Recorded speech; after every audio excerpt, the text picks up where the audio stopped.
Mic check, 1, 2, 1, 2. Good to see the CGG in the building. Much love, family. Hey, I hit that like button, share button, subscribe button, all that good stuff. Y'all see the title? Scribal enemies against the light of the Almighty. Credit gang versus everybody. Ah, man, that's good.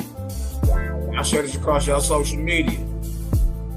Share it across your social media. We in some chats, some private chats together. Share it in your private chats and all that good stuff. You feel me? CGG still cooking, baby.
Oh, way, oh, way. Well, I like riding it. It be feeling like I'm in a fire ship riding through ethereal when I be listening to that. I'm trying to tell you. What's the word, family? Love, light, balance, and all that good stuff in between. Hold on, I got something else for y'all. Y'all already know. Make sure y'all hit that like button, share button, subscribe button, all of it. And y'all know we almost, it ain't even almost, we the kings of controversy, man. You know, everybody call themselves being mad and foaming at the mouth as if we can give less than a damn about it. You dig? Let's get into some creative game music. You know what I mean? Let's cook. This deal go hard.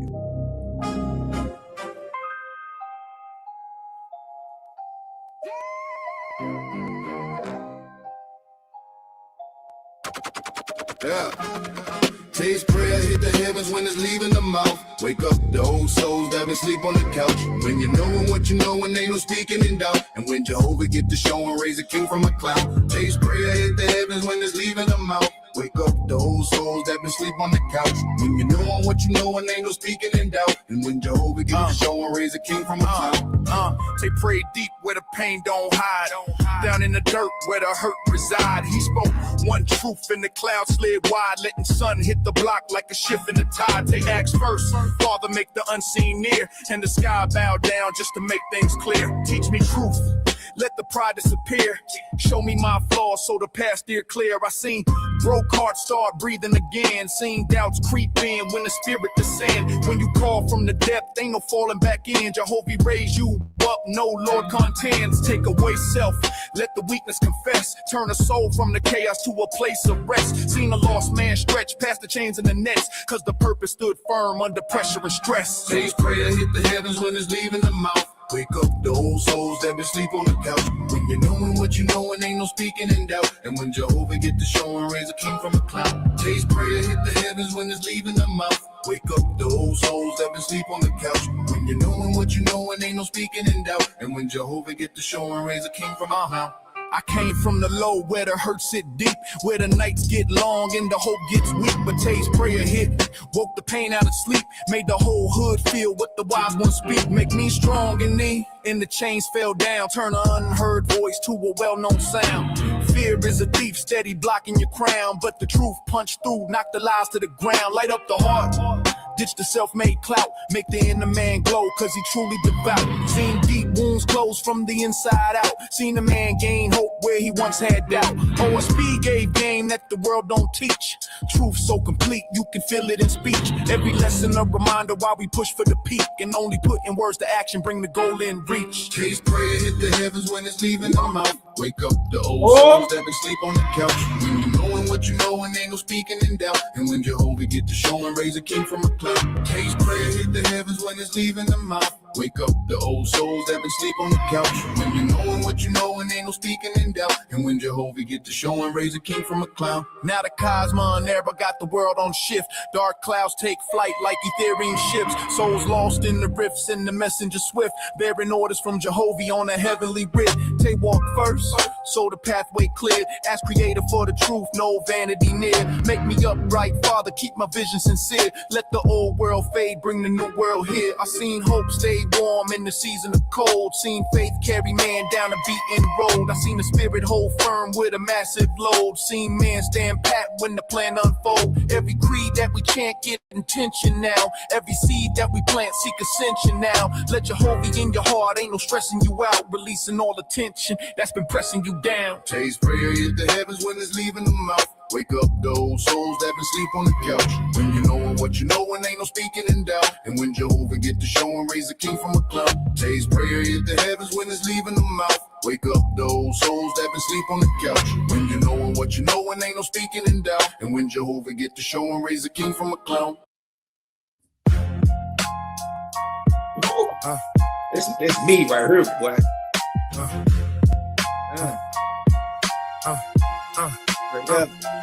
Records get twisted, the meaning get disguised. Symbols get praised while the spirit get denied. The Lord's fourth book is OSB's guide to how over time the truth's turn into lies. Records get twisted. Records get twisted. Truth wasn't written, it lived and applied. Images carved, but they not what they imply.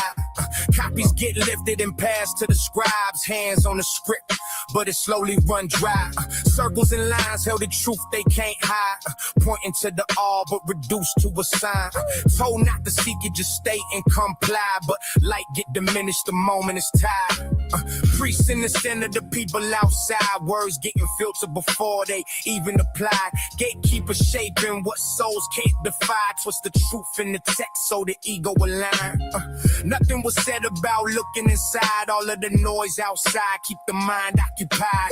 Truth was a whisper they learned to divide, buried in the scriptures that were written in lies. Records get twisted, the meaning get disguised. Symbols get praised while the spirit get denied. The Lord's fourth book is OSB's guide to how over time the truth turned into lies. Records get twisted, the meaning get disguised. Symbols get praised while the spirit get denied. The Lord's fourth book is OSB's guide to how over time the truth turned into lies. Voices get carried and shift in the span. Truth leave the source, get reshaped by hand. Spoken outside, but not part of the plan. So hear it clear without the preaching of man. Leaders keep building the heavens they command. Guards along the path, so it passed through a brand. Teaching the code, so obedience stand. Blocking the truth from the masses caught up in the sham. Some start to notice it wasn't so grand. The rise and decline all across the land. Stories get buried, then uncovered in sand. Every time echo patterns they don't understand. Reading all the records, the mind expands. Seeing the same cycle that once sunk pan. The meanings got altered the further they ran, and they took it as truth, then made laws and declared. Records get twisted, the meaning get disguised. Symbols get praised while the spirit get denied. The Lord's fourth book is OSB's guide to how over time the truth turn into lies. Looking at records, the truth can be known. Same things repeated, then written in stone. Teachings get layered and widely outgrown. Deeper foundations not built in the homes. Voices not living out, setting the tone. Taking his law, 9 followers grown. Those who will question get left on their own. Told just accept what the elders condone. Patterns keep repeating, times clearly flown. Rising and falling the ways they have grown. Nothing was random, the seeds have been sown. Cycles keep turning and the harvest is wrong. Some start to see it and question the throne. Some keep defending when the proof has been shown. Nothing to argue, the cover's been blown. Just seeing it clear with no need to atone. Records get twisted, the meaning get disguised. Symbols get praised while the spirit get denied. The Lord's fourth book is OSB's guide to how over time the truth's turn into lies. Records get twisted, the meaning get disguised. Symbols get praised while the spirit get denied. The Lord's fourth book is OSB's guide to how over time the truth's turn into lies. Man, shout out to the undergrads, man. Shout out to FGK Capone, my brother Brian, yo. Hey, man. Hey, the undergrads, if y'all don't know, y'all go ahead. Y'all better go ahead and subscribe. These brothers drop a track almost every day. I sure got me a playlist popping, man. I'm about to listen to one more of these, and we about to get into it, fam. Y'all see the title? You dig? Scribal enemies against the light of the creator. Creator gang versus everybody. Let's rock, baby. Oh. It's got my flavors to it, though. Come on. Nah, that ain't me, boy. That ain't me. My just like, that's Valley on the track. So, 16 cycles, the story unfolds from light into darkness, as heaven foretold. God rose and labored, the harvest was stored, all from the records of Jehovah, the Lord. The earth's spins around in a circuit of time. 4 arcs of the seasons, the circle's design. 3,000 years in the cycle complete. Jehovah's angels guiding mortals' feet. First came Sethens, the first God's name. Raised up the brides for Jehovah's flame. Then a shown followed with hosts on high. Harvest in billions beneath the sky. Who leads see for Ivan and more took their turn. Each left a record for mortals to learn. Civilization rose, the cities grew vast. Books, ships, and temples, but none would last. For though they had wisdom, they fell once more. Cycles repeating from shore to shore.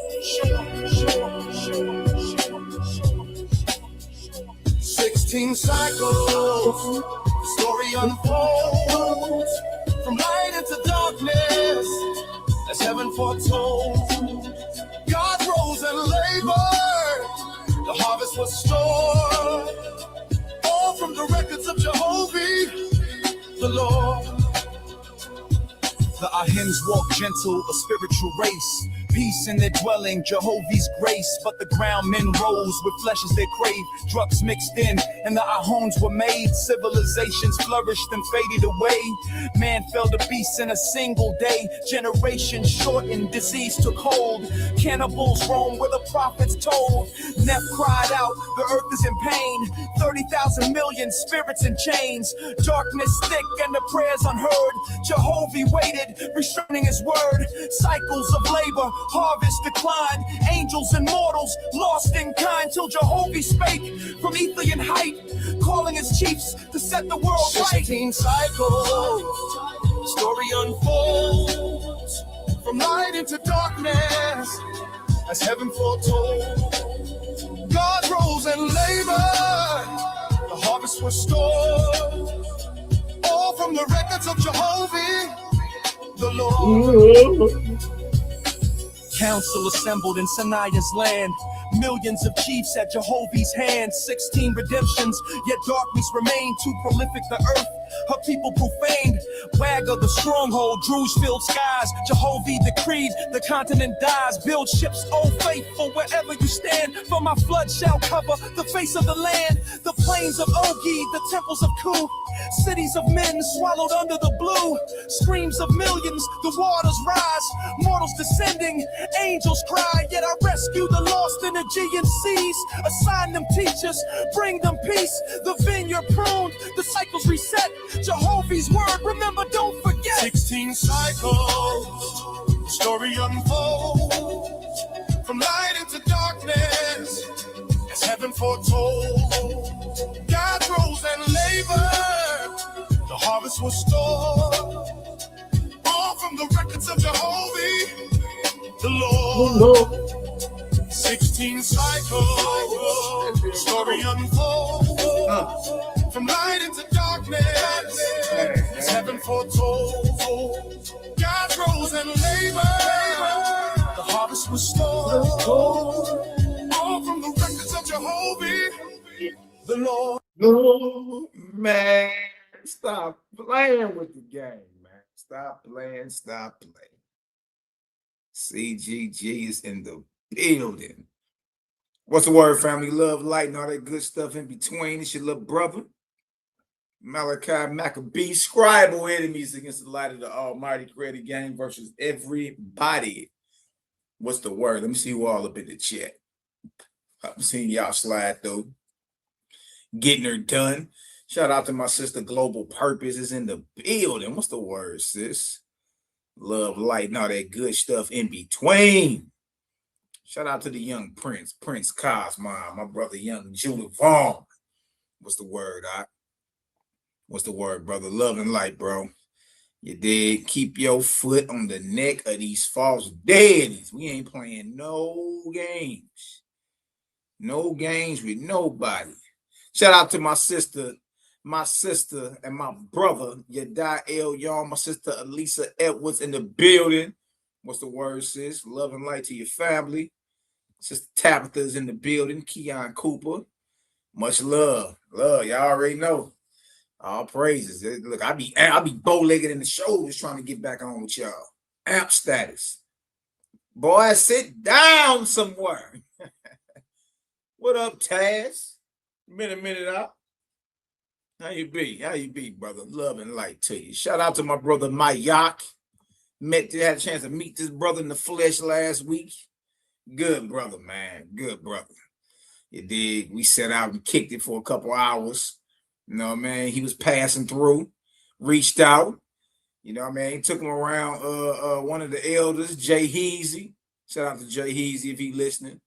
Hezekiel, and you know, it was good. It was a good experience. Good to pull up and link with brothers, man. Believe that and know that. Number love, all right? Number love. Who else we got up in here? Bishop XFG Casey. Oh, Daisy, baby. Good to see that. Good to see y'all. Y'all tapped in. My sister Yafa's in the building. CGG. What's the word, sis? Good to see y'all in the building. Good to see y'all. Who we got up in this deal?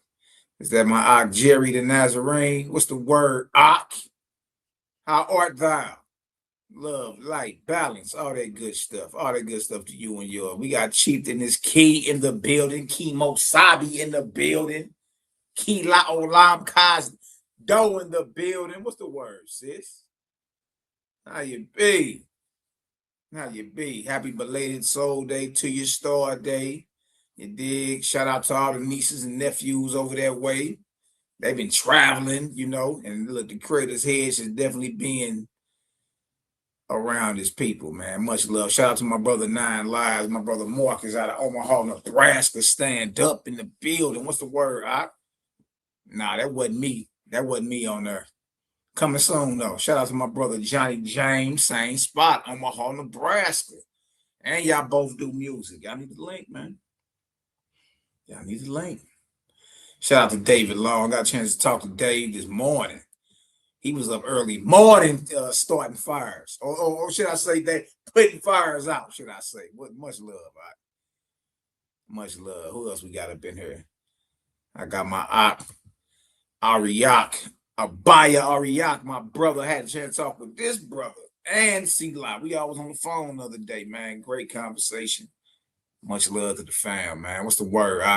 What part of the country, what part of this real estate you currently traveling?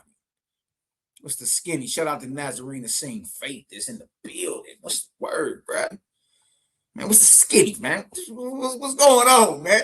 Much love, man. Love, light, balance, and all that good stuff in between to everybody in the building. Hey, man, you know, it's just another situation where we got to come through and spiritually feed the people. This is for the people. For the people and by the people. I'm on my Fred Hampton today, man. No, we do it for the people. This for the people. For the people and by the people. Well, look, what it is we do, we're spiritual reformists. Shout out to my brother, the Minister of Wellness. He always talking about he's a health reformist. And yes, absolutely. Understandable, you know what I mean? If people really understood the implications, diet, if you want to call it that, or your livid plays in like the direct correlation it plays with your spirituality. You'll definitely be more circumspect about what you put in your mouth. Absolutely. You feel me? So shout out to the Minister of Wellness, Nathaniel Jordan.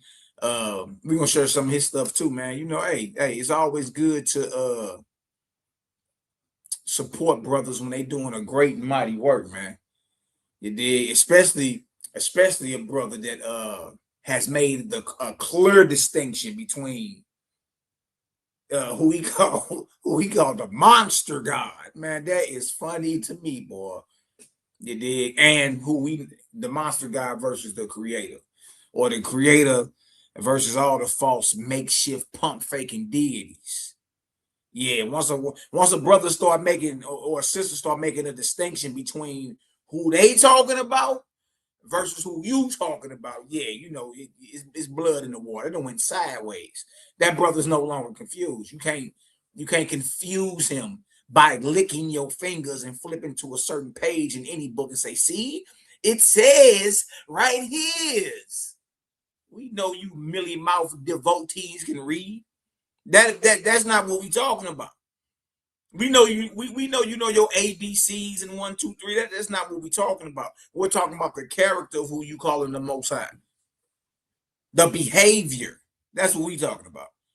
And shout out to my brother, the minister of wellness. He's made a clear-cut distinction between who he talking about versus who he called the monster God. When I heard a brother like that making a distinction between the creator and the gods, right? And on his health tip, his health kick. Oh yeah, that brother's no longer plugged into the matrix. Now remember when Neo came out the matrix, they still needed to upgrade him real quick and all that. So of course, there's always room for there's always deeper waters. My brother, the minister of wellness, but you're on the right path, right? Like straight up. You know what I mean? Matter of fact, I'm supposed to link with him tomorrow morning. Via phone and chop it up. He said he got a whole bunch of questions for the Macabee. So I'm like, hey man, all right, well, come on, let's get it. Let's cook. You dig? So shout out, man. Shout out. All right, I see who else I got up in this deal. Anybody else said nothing? Bang, bang, bang. I'm cutting out. Bronze say I'm cutting out, man. Dang, Bronze. Y'all drop a 1,000 if y'all can hear me. Y'all drop a 1,000 if y'all can hear y'all little brother in the chat, man.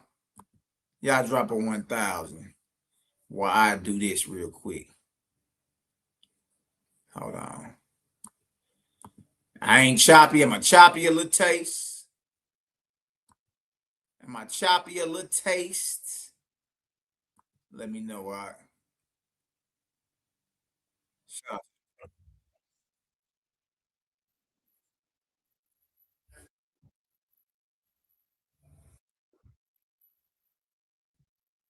Hold on.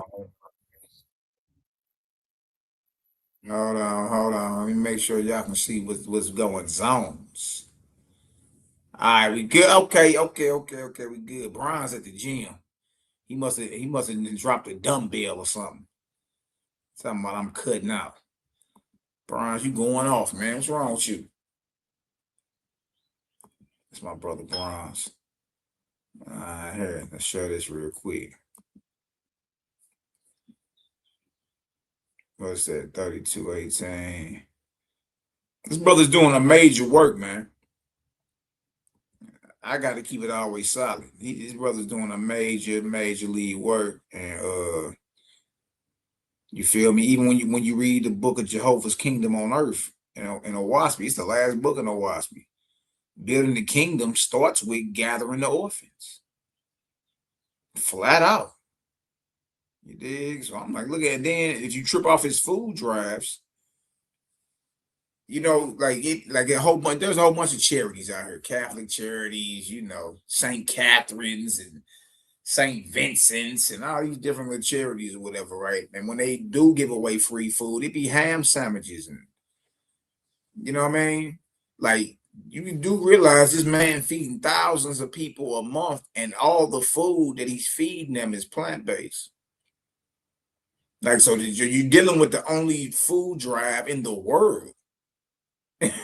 In the world, you know what I mean? That's plant-based. That ain't nothing to sneeze at.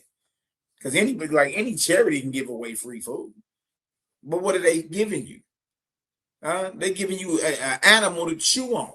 That's what they give you. They give you some type of animal to chew on. You dig? Whether it's a chicken, turkey. Forget about the pig. You're going to get you some bologna sandwiches, some ham.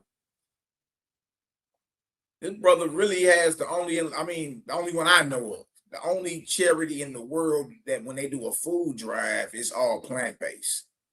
You can't, like, how could you even sneeze at that? Let's check him out for the taste. There's different gods being spoken about in that Bible, mainly the monster God and the God of life and health. You have to know who's talking, or you're going to be a confused soul reading that book. Shall I come before the God of life with burnt offerings, with calves of a year old? But we just reading it for the Feast of Unleavened Bread, that the monster God wants young, fresh blood. But right here, the God of life He's saying, should I come before you with burnt offerings? With a baby cow? Will the God of life and health be pleased with the blood of 1,000 rams with 10,000 rivers of oil so they can deep fry their meat? What about human sacrifice like Jesus? What about my firstborn son, since the monster God loves to murder even his own son? Should I give that when I sin? No, he has told you, you selfish vampire, you parasite, you blood-sucking, stuck in the matrix. He has told you what is good. And what does the God of life and health require of you? Do justice to mankind and animal kind, to all of God's creation. Love all of God's creation. Kindness to all of God's creation. Walk humbly. That means anti-speciesism, anti-racism before your God. That's salvation. You don't want it, do you? You don't want it. You want to just keep on serving that monster so you can eat some chicken. Woo! Yeah, ain't that sad, family? Yeah. Yeah, you look up right now, Hebrew is like biblical feast day. They doing whole sermons on this garbage, really thinking they doing something righteous. Ain't doing nothing righteous. These aren't the Lord's biblical feast days. You know how you celebrate the Most High God, family? You know how you celebrate the Most High? You know how you celebrate the God of life and health? This right here on the screen. Brother Jonathan Morgan, he dropped 500 in honor of the God of life and health. My brother Jonathan Morgan dropped 500 to take us down to 4,000. Now we just down to that final 4,000, family. Brother Jonathan Morgan, working out true salvation. Yeah, this is what he wants. This is how you celebrate. We have a feast day. We have a feast day of the God of life and health coming up. Next Sunday, we're taking orphans with no parents, and we're taking them out of a flea-infested, stinky slums, and we're letting them have a day of holy fun, feeding them vegan food, so they can have a mental break to help their mental health. That's salvation. That's a man. Look at all them babies, man. Look at all them sons and daughters of the Creator. Look at that, bro. That's what I'm saying. That's a major work. You don't just sweep something like this under the rug. Especially if you ain't doing nothing close. Huh? You can't even sneeze on this. You ain't even trip off this. You ain't even close enough to sneeze on what he doing. That's major. And he's made a clear distinction between Creator and a false God. A clear-cut distinction. You dig? So that's something to applaud. You brothers and sisters can support. You know what I mean? Every little bit counts, man. And the dollar goes a long way over that way. A long way. But if you can support the brother. Like look, in the end, that's what Owasp be talking about. Get them short leggers together, man. Stop trying to even talk to these bullet head, Flintstone head devotees. For what? These is grown folk. Already done made up in their skull that what they doing is right. And if it ain't right, I'ma die doing it. At that point, all the light is gone. Focus on the short leggers, man. They'll get it. They'll get it. And when I see a brother doing this, and this brother ain't never even read Owasp, man. You dig? I don't think he read the Essene Gospel piece either. You know what I mean? Like, bro, straight getting down. You dig? So for him, so that lets you know just based off the work what inspiration is on the brother. You dig? Even if he don't even know how deep the rabbit hole is going. You know what I mean? Even if he don't know like how deep it really get, he's on the right path though. That's what's supposed to be happening right there. Right there. You dig? I was reading about Zarathustra the other day, and it was talking about how part of being a faith is giving up everything you have and going to live amongst the poor and the less fortunate for a whole year. Yep, for a whole year. You dig? And whatever you like get through donation or they come across your hands, you dig, you got to get into those that's less fortunate. You got to live amongst them. I say, oh, wait. Now I look up and look what this brother doing. He been over in Kenya, he say 2 or 3 years now. I didn't even know he wasn't in the States no more. I didn't even know that. Right? He didn't gave up what he was doing to go live, boots on the ground, to go live right what he talking about. To go live right what he talking. You dig? And it's a clear distinction. Look, he's making a clear-cut distinction between the creator and the deities, right? And he's gathering the orphans, feeding them. These sisters in these third world countries can't even afford pads for their monthlies. He over there giving out organic pads to the young sisters, so they don't have to go prostitute their bodies to buy pads for their monthlies. He just gave out pads to 1,500 sisters a couple days ago.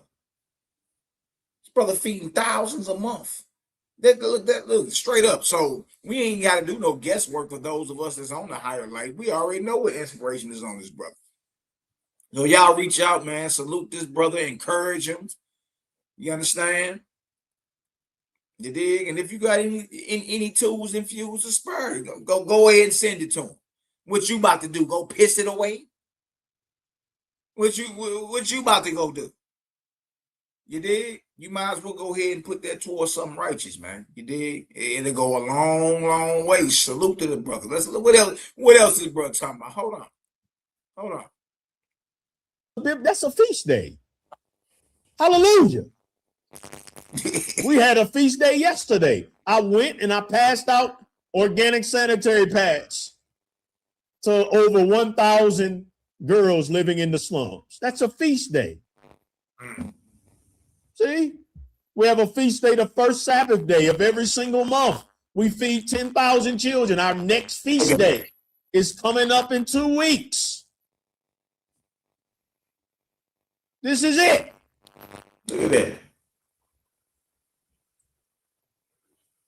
that. That's true salvation. These are the feasts. He keep telling you. I love it. Somebody made my brother mad. He's serious about it. He ain't playing with you. And I like that. I'm not playing. Boy, but listen, bro. Boy, your facial expressions are, I'm saying, look, bro, listen to me. Got me over here hollering. I know you sincere at you first with it, you did, but boy, that facial expressions, man, is funny. I will keep it real with you, bro. Hold on, watch this. Yeah. I don't want blood. I want mercy. I want service. I want giving.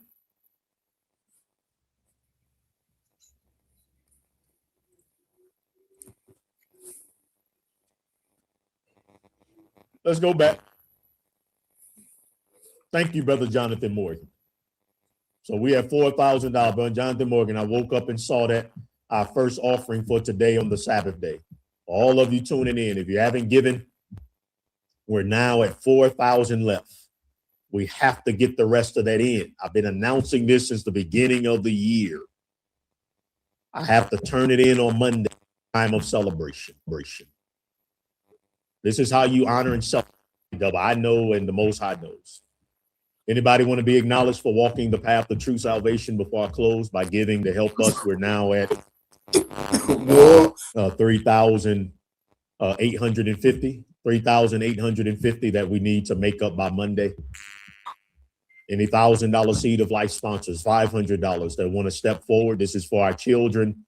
We need extra this month for our field trip. That's why it's extra this month for our field trip. This is true salvation. This is a time of celebration.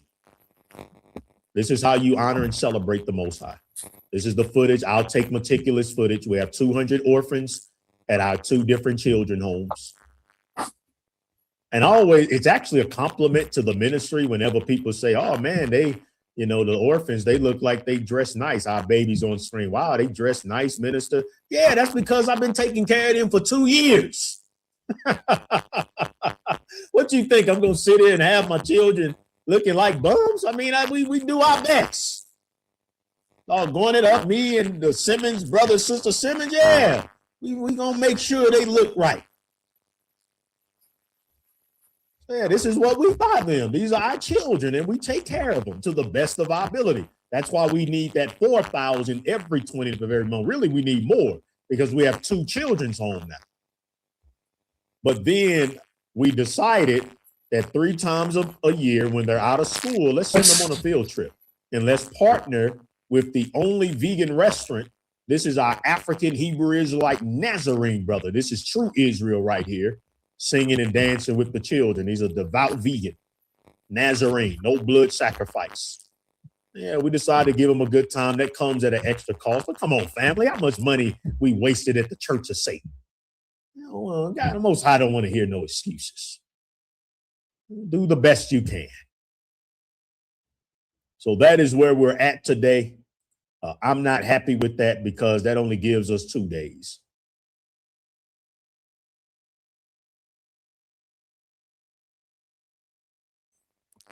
That's the brother's info on how you can donate to him. You dig? All praise to the Creator, man. I love what that brother's doing out there. You dig? And that should inspire all of us to get outside and start gathering the short leggers and doing the same thing, man. You feel me? Bring this light. You dig? And through that, you'll watch this world transform. You dig? But it start with the short leggers. That's the foundation. That's the foundation. You dig? So shout out to the brother. Shout out to the brother, man. You know what I mean? You gotta keep it all the way solid. All right. Let's get into some of this spade. Let's be talking about inspiration, a little taste. Let's get into this real quick. Then we're gonna get into the presentation. All right, man. Y'all should be able to see that. Let me see. Records get twisted. You say, wait. Key, what you talking about, wait? Fix the static. I'm static. Nah. Y'all tell me I'm static. Am I?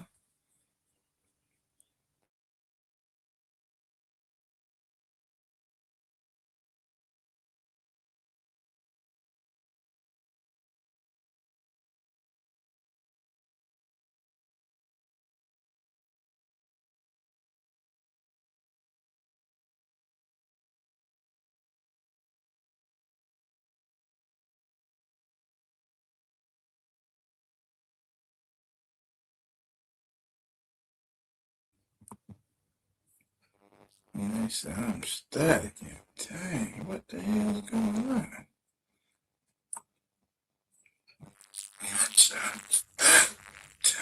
What the hell?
Mic check, 1, 2, 1, 2.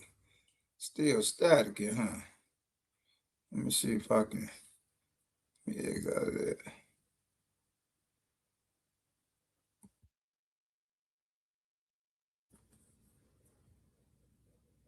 That's a little better. Had too many tabs open. That's better. Drop a 10,000 if y'all can hear me a lot better, man. Dang. That's crazy. Records get twisted. Let me go ahead and play some whatchamacallit while y'all.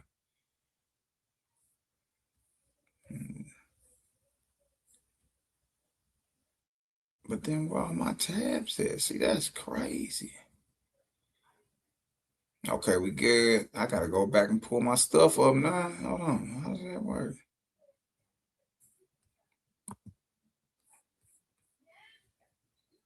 Okay, hold on. Yeah, I gotta go back and pull all my stuff up.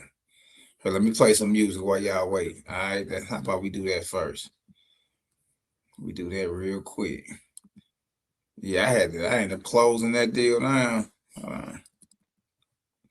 Dang. Play some of the undergrads while I pull my stuff back up.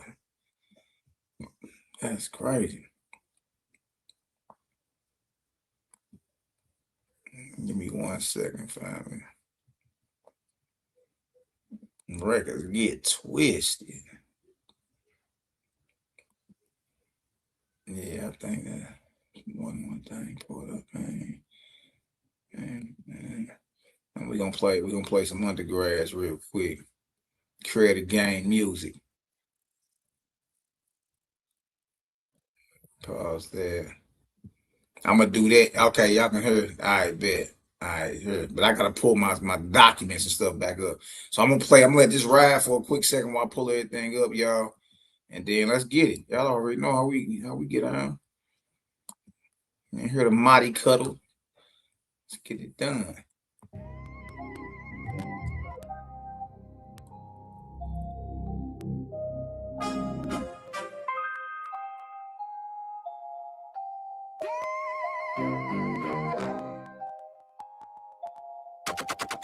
Yeah. Taste prayer, hit the heavens when it's leaving the mouth. Wake up the old souls that been sleep on the couch. When you knowin' what you know and ain't no speaking in doubt. And when Jehovah get to show and raise a king from a cloud. Taste prayer, hit the heavens when it's leaving the mouth. Wake up the old souls that been sleep on the couch. When you knowin' what you know and ain't no speaking in doubt. And when Jehovah get to show and raise a king from a cloud. They pray deep where the pain don't hide. Down in the dirt where the hurt reside. He spoke one truth and the clouds slid wide, letting sun hit the block like a shift in the tide. Take acts first, Father, make the unseen near, and the sky bow down just to make things clear. Teach me truth, let the pride disappear. Show me my flaws so the path steer clear. I seen broke hearts start breathing again. Seen doubts creep in when the spirit descend. When you call from the depth, ain't no falling back in. Jehovah raise you up, no Lord contends. Take away self, let the weakness confess. Turn a soul from the chaos to a place of rest. Seen a lost man stretch past the chains and the nets, cause the purpose stood firm under pressure and stress. Taste prayer, hit the heavens when it's leaving the mouth. Wake up the old souls that been sleep on the couch. When you knowin' what you know and ain't no speaking in doubt. And when Jehovah get to show and raise a king from a cloud. Taste prayer, hit the heavens when it's leaving the mouth. Wake up the old souls that been sleep on the couch. When you knowin' what you know and ain't no speaking in doubt. And when Jehovah get to show and raise a king from a cloud. I came from the low where the hurt sit deep, where the nights get long and the hope gets weak. But Tay's prayer hit, woke the pain out of sleep, made the whole hood feel what the wise ones speak. Make me strong in thee, and the chains fell down. Turn an unheard voice to a well-known sound. Fear is a thief, steady blocking your crown, but the truth punched through, knocked the lies to the ground. Light up the heart, ditch the self-made clout, make the inner man glow, cause he truly devout. Seen deep wounds close from the inside out, seen a man gain hope where he once had doubt. OSP gave game that the world don't teach, truth so complete you can feel it in speech. Every lesson a reminder why we push for the peak, and only putting words to action bring the goal in reach. Taste prayer, hit the heavens when it's leaving the mouth. Wake up the old souls that been sleep on the couch. When you knowin' what you know and ain't no speaking in doubt. And when Jehovah get to show and raise a king from a cloud. Taste prayer, hit the heavens heavens when it's leaving the mouth. Wake up the old souls that been sleep on the couch. I'm trying to tell you, boy, that brothers is on a whole nother level. Whole nother level. Serious business. Real thing this. I can't be heard though, right, y'all? We good to go. If we good to go, let's go ahead and rock. All right, so look. This right here is the book of discipline in the OWASP, chapter 5.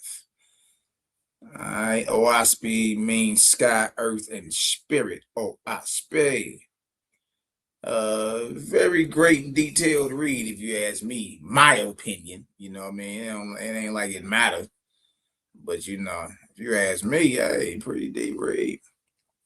Shout out to Cosmine Kruger. The cloud kicker is in the building. What's the word, Doc?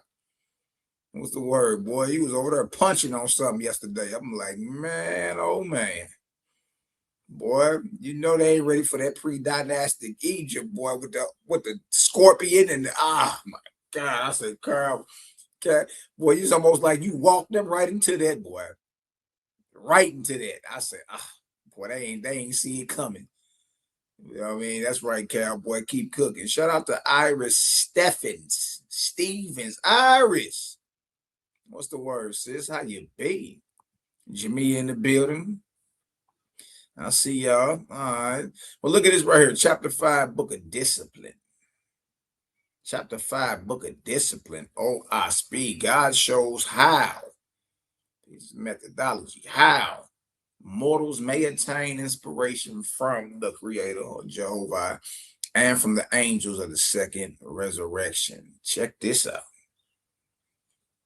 Because one thing you want to be careful about is getting into what's called book worship. You did, but even OWASP, which is a book, warns you of this. Well, let's look at it. All right. Whoever rules over his own earthly desires, passions, actions, words, and thoughts, being constantly watchful for the highest light and greatest good, is on the right road. Now, so that's why I said salute to the brother Nathaniel Jordan, Minister of Wellness. We just read it right there. You know what I mean? Shout out to the brother, man. Shout out to the brother. He over here teaching the higher light and don't even know in full detail. Like, bro, what you saying is something that's already written down way before you was born. So those of us that's in the know understand, like, okay, yeah. We can see what inspiration is on that, bro. Let's read it again. Whoever rules over his own earthly desires, passions, actions, words, and thoughts, being constantly watchful for the highest light and greatest good, is on the right road. So it ain't hard to identify what path is the right path. You understand? It ain't hard. It ain't hard. But notice, it's on you. In order for you to be on that right path, you got to rule over these earthly desires, these passions, what you doing, actions, what you saying, even your thoughts. And you got to constantly be on guard. You did? That in itself proves you on the right road. But notice, it's a you work.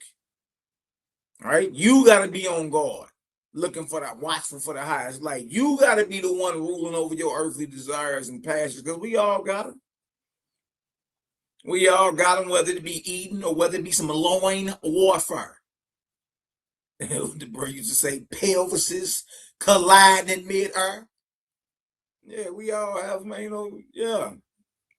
Right? But notice you having them, they're there for you to what? Overcome them and rule them. If you understand that, drop a 10,000 in the chat. Right? We ain't in denial. Every one of you that's in the flesh have desires, passions. Sometimes you do things that ain't even like that. That ain't even me. What the hell am I doing? Tripping. Sometimes you say words you don't mean to say, or sometimes you entertain thoughts and let them sit too long without, you understand, correcting the mouth. You understand? But notice, to understand if you're on any type of right road, it's a you work. Meaning you got to be the one that's watchful for the highest light. You got to be the one ruling over your desires and your flesh and your words and your thoughts and your actions. That's you. Can't be validating no other man if you on the right path or not. It's all you. What you say. You banging or not. Yeah, you know, when you talking live like this, that make them hate you, boy. Yeah. Everybody be having something to say. Hold on now. Hold on. This Owaspy is the most feared book, man. I'm telling you. And not for anything wrong. It's because the deities, that majority of the earth, I'm talking about 99.9% of the earth have been in agreement with, get exposed. Now, once you understand the basics, you can look anywhere and be like, come on, man. Look at this. And if he persists in this till it has become a constitutional growth within him, then he shall hear the voice. So you mean to tell me or watch me teach you how to hear the voice of the Creator? Huh? But notice you got to work that thing out, though. Just like you want to build you some muscles, you got to work out. Huh? You want to build some endurance, you got to work out. What you mean? Now you want to hear the voice of the Creator, you got to work at that. How, Malaki? Whoever rules. Come on, we got an ABCD now. How? Whoever rules over his own earthly desires, passions, actions, words, and thoughts. Diddly do, neighbor. We got to wakey eggs and bake you with this message. No, that ain't how it works. You got to do this right here, right? And you have to be consistent in it. You got to persist in it until it becomes a part of you, a constitutional growth. I mean, this deal is rooted in you to live like this. Highly disciplined. That boy live like a damn samurai around this deal. Miyamoto Mushoshi around this deal. Serious though. If you persist in this till it has become a constitutional growth, meaning a part of you, your second nature, right? Within him, then he shall hear the voice. You see? So that's calling for a highly disciplined, structured life. And you live this life not for a day or two. This is what it is. And you got to be consistent in it. You see? You want to hear the voice of your maker, you want to hear the voice of the Creator. Loud. No, like somebody outside with a bullhorn. Look at this, verse 3. See, now you know what you need to do to start fine-tuning, tuning into the frequency of the Almighty. You know what you need to do. Diet is a part of that too. But notice it ain't just diet. It's not. You better rule over them earthly desires. Just because you go vegan or plant-based don't mean them swivel hip women's don't look good to you. Okay. Yeah. Just because you don't went vegan or plant-based don't mean you don't get angry sometimes and fly off and say some things you ain't supposed to be saying or doing. See, diet, yes. But that's the beginning of it. You dig? It goes further than that. You have to learn to rule over these earthly desires, these passions. You got to always be critiquing your actions, your words, and your thoughts. Always. Look at this, verse 3. Look how much we got out of 2 verses. Good Lord. Verse 3. Who then can judge him except those who have also attained to the same high state? Yeah. Is it wise for the unlearned to dispute or argue with the learned? Or the unholy with the holy? Like, in other words, nobody can really judge somebody that hears the voice of the Almighty, you know what I mean, who have put in the work, the discipline, and been consistent with. Only those who really can even talk to him about what he got or what he heard are those who walk the similar path, those who have the same type of structured discipline in their lives. You see what I'm saying? You can't talk with a fool about wisdom. You can't talk. What are you doing arguing with the unlearned? And you're the one that's learned. Or the unholy with the holy. Makes sense. You got to be on the same frequency to even rap about all that, right? Look at this. Shall a drunken man reeking with foul smell sign the pledge to drink no more? And immediately say, we temperance men, and presume to dwell with the pure. Huh? Boy, you just was taking your clothes off the other day because you drank one Budweiser. Now, today you just temperate and you're pure.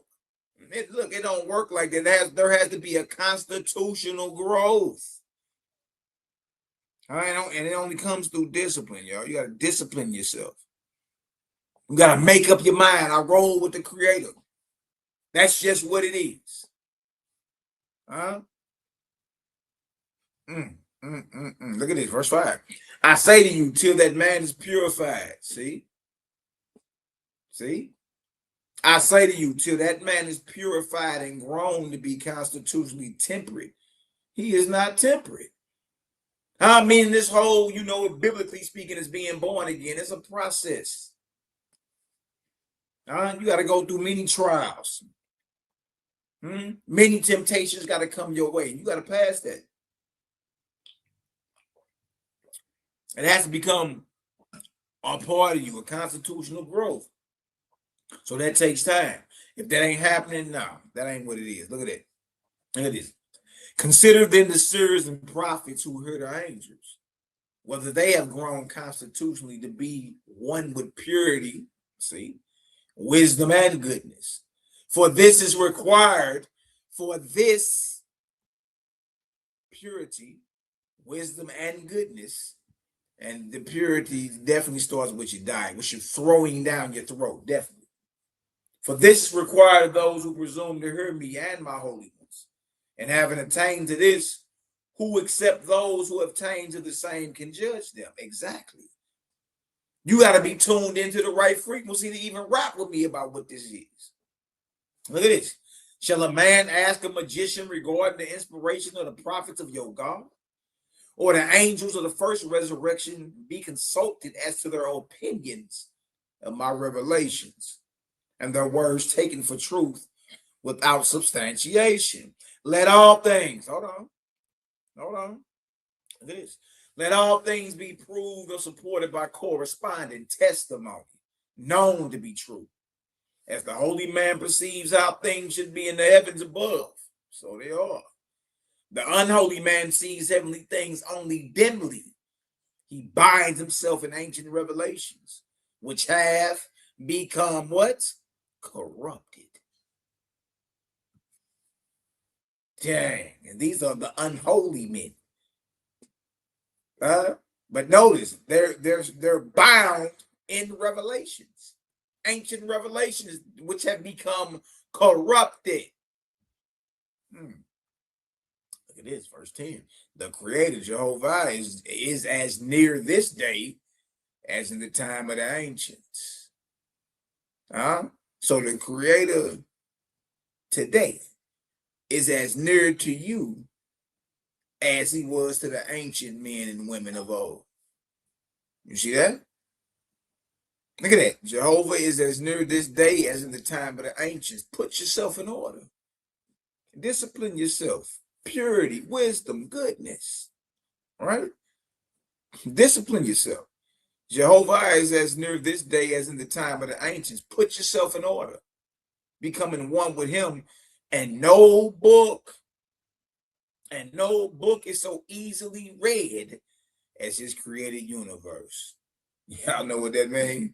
The only real book of the Creator is the Creator's creation, the book of creation. Yeah, you're not supposed to be worshiping any book. You wanna read the Creator's book? Look outside. Look up in the skies. Look within yourself.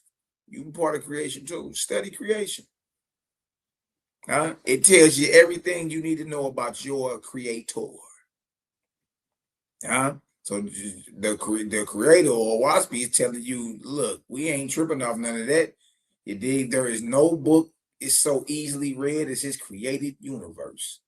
The only real book of the creator is the book of creation or creation itself. Well, how can you read the sun, Malachi? I can hear you mealy-mouthed devotees right now. Look, it's sickening. What do you mean? How can you read the sun, the moon, the stars? How can you read creation?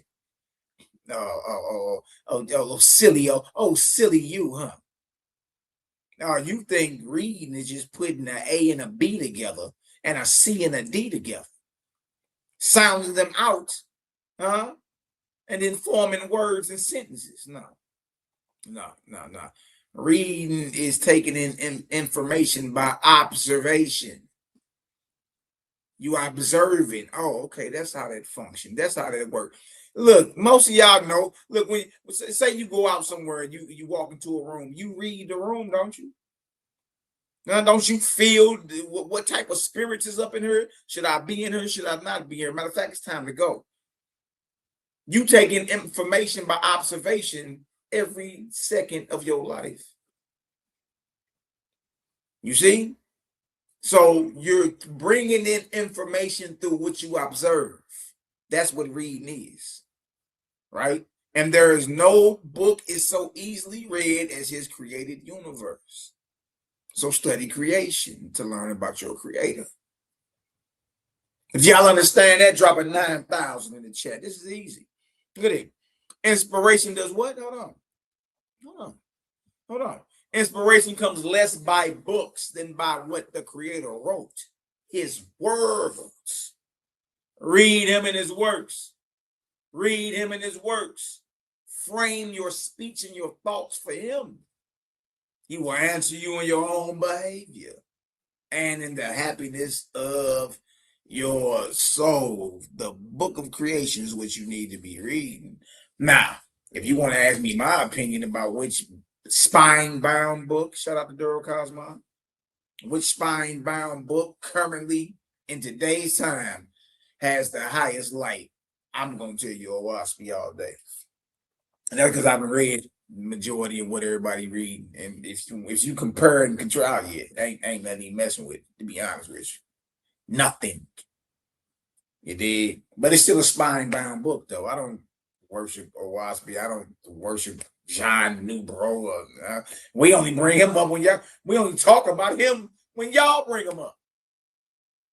If you notice, the gang don't even be bringing dude up because it's like, look, the information is here. Ain't nothing you can do. The information came, however it came, is here. You dig? So let's deal with it then. Like if it's a Dr. Seuss book, it should have been, y'all see the gang. We ran through the entire conscious community with the Wasp. Taking hacks. Yeah. It's a reason why we get avoided like the plague, because look, the conscious community found out real quick. Owaspy is not a green eggs and ham Dr. Seuss book. It's not. It's not. It's countless light bombs in that day. Serious. But notice, even creators tell you in Owaspy, the book of creation is what you need to be reading. Read and study my creation. You see? How you gonna put something that's boundless like creator into a spine-bound book? See, it tell you right here, inspiration comes less by books than by what Jehovah wrote. His words with an S. Read him and his works. Frame your speech and your thoughts for him. He will answer you in your own behavior and in the happiness of your soul. Look at this. Great wisdom cannot be attained in a day. Nor purity and strength to overcome temptation. To the growth is from the foundation. So look, that's what I'm saying. You think you just got dunked in some creek water, talking about you've been baptized, you dig? Or you done drank you some wine and said you drinking the blood of Jesus. Look, Owaspy brings all that down to the flow. Look, check this out. Great wisdom cannot be attained in a day. The path to purity, the path to hearing the voice of the Creator, that's a path, and you must walk that deal. Huh? And you won't even have the strength to overcome or be victorious over temptation till what? Until you have some type of growth from your foundation, until it becomes a part of you. But guess what you got to do? You know, you got things to do daily, discipline, consistent. You got to be consistent with this. Look at this. The fool will say the sacred books are no more than man of his own knowledge could write. Yet he has not wisely imitated the power of the words of your God. Shout out to the bronze, yo. Look at this. Let him do this well, and behold, he will also declare my words are from me. Yes, he will recognize them whenever found. See? See, because all goodness, all greatness, it all comes from the same source, y'all. It's the Creator. So when you looking at great works being done, you understand there's no reason to fight against it. Look, that's a great work. It's a great work that sister doing. That's a mighty work the Minister Will that she's doing. That's a mighty work the brother over there doing. It did. See what it say right here? It say, let him do this well, and behold, he will also declare my words are from me. Yes, he will recognize them wherever found. Look at this right here. You ain't heard nothing evil yet for any naysayer out here. Foaming at the mouth. You look, you acting like you haven't, like you about to be exercising that demon. What's wrong? We ain't doing nothing but reading a little light to thou. That's it. What are you shaking and convulsing about? What's going on over there? What are you offended about? You haven't heard anything blood curdling, blood drinking, head chopping, organ cutting. You ain't read, you ain't heard or read nothing like that. But you have the higher light, though. Look at this. It is the will and wish of your God that all men, not just your little tribe over your little corner, all men become constitutionally capable of receiving and comprehending the highest light. What's the topics of the class? Scribal opposition or the scribal enemies to the light of the Creator. It is the will and wish of your God that all men become constitutionally capable of receiving and comprehending, understanding the highest light.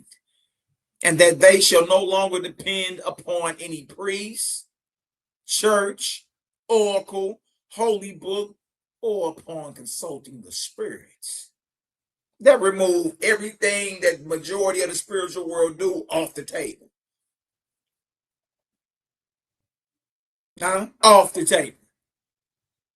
And that their behavior may make the earth a place of peace, with long life to all people, not some, not just the folk tribe, static addict, folk tribers. All people. For the glory of Creator. Ooh, if y'all understand that. If y'all understand what we just read right there. And what's the subtitle on that one? God shows how mortals may attain inspiration from the Creator and from the angels of the second resurrection. If y'all got some understanding on that chapter right there, that light sandwich, y'all drop a 7,000 in the chat. Let's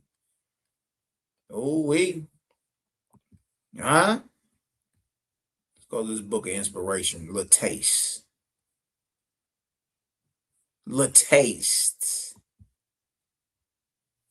Easy money. I don't even know what's the complaining about.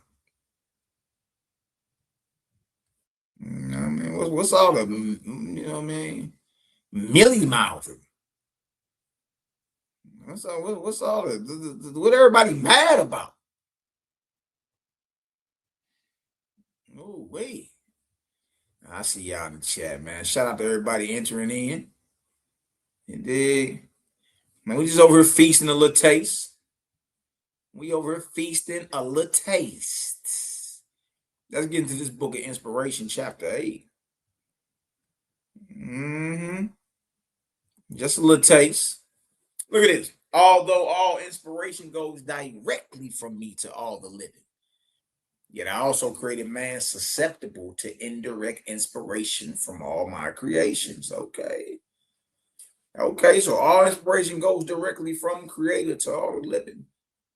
But it's something about man's surroundings, his environment. There's something about that that influences him. Yet I also created man susceptible to indirect inspiration from all my creations. Whatever receives from me direct is in harmony with me. Oh, boy, you heard that? The lily and the rose I created perfect in their order. The female bird I inspired to build her nest in season, perfect in her order. And it is so with all my created beings, except man. Except man. All the rest except man do not err in the order I made them. And they all fulfill the glory for which I made them. Man. But because I made man with the capacity, this is why, Malaki, I can hear you. I can hear you now. I can hear the distaste. But because I made man with the capacity to receive inspiration from all things, he manifests both evil and good.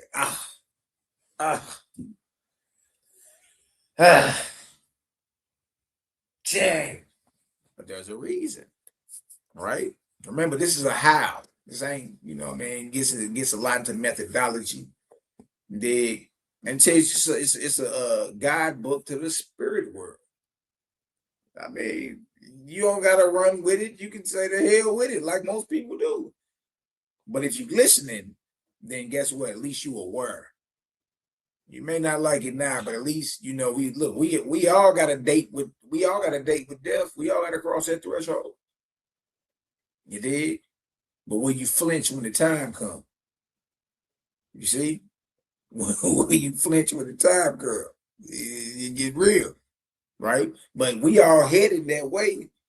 So, at least we was solid enough to give you a heads up about what you about to run up on. You think it's later.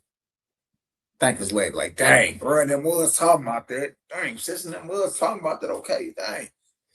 Think it's later. Read it again. But because I made man with the capacity to receive inspiration from all things. Y'all remember the music back. Some of y'all old enough to remember the what's that E40? I got a mirror in my pocket and I practice looking hard.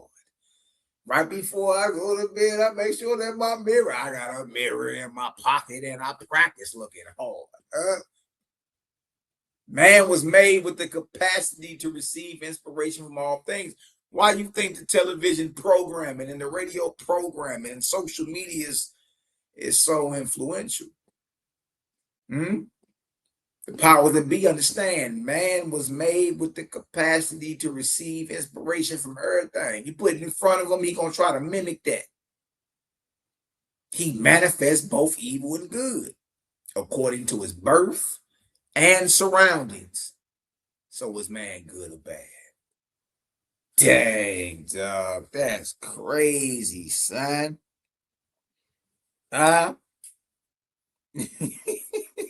Hold on.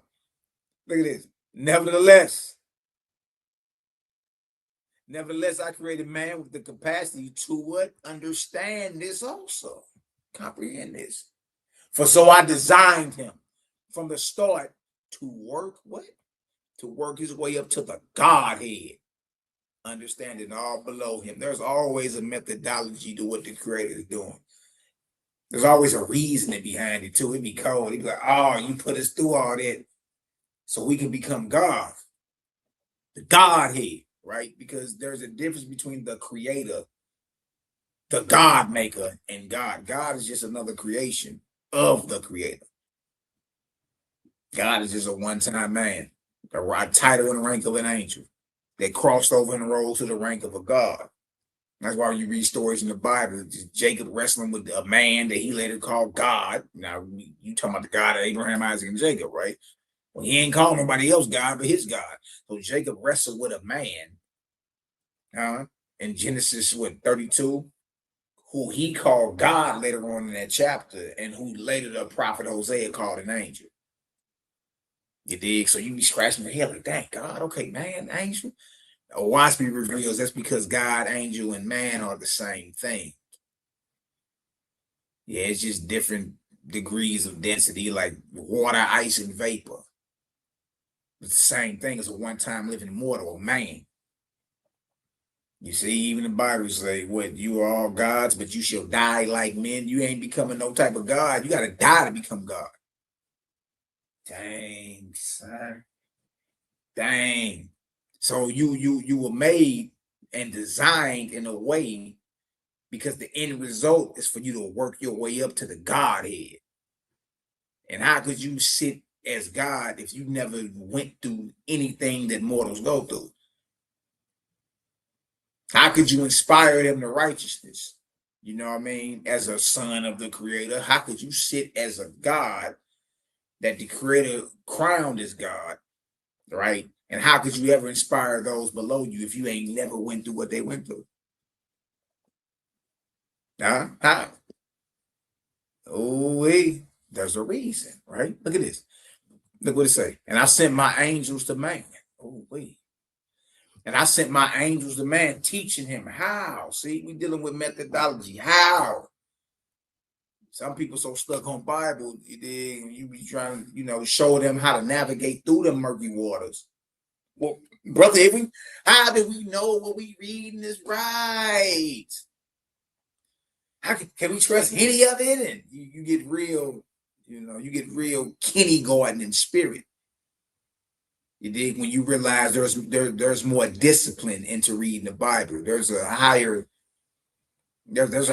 vibration and light that you need to be on. Right now, majority of the world reading the Bible in A, B, C, D, E, F, G, H, I. Yeah, yeah. We know you know your ABCs. You even sing them.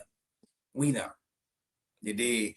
But when a certain discipline and methodology get introduced, this is how you're supposed to be studying the Bible, so you don't get caught up into the web and traps and snares of these deities. You start pouting like a little child, like one of my little short legs. Like, look, what is you complaining about? Look at this. Look at this. You learn to distinguish the difference.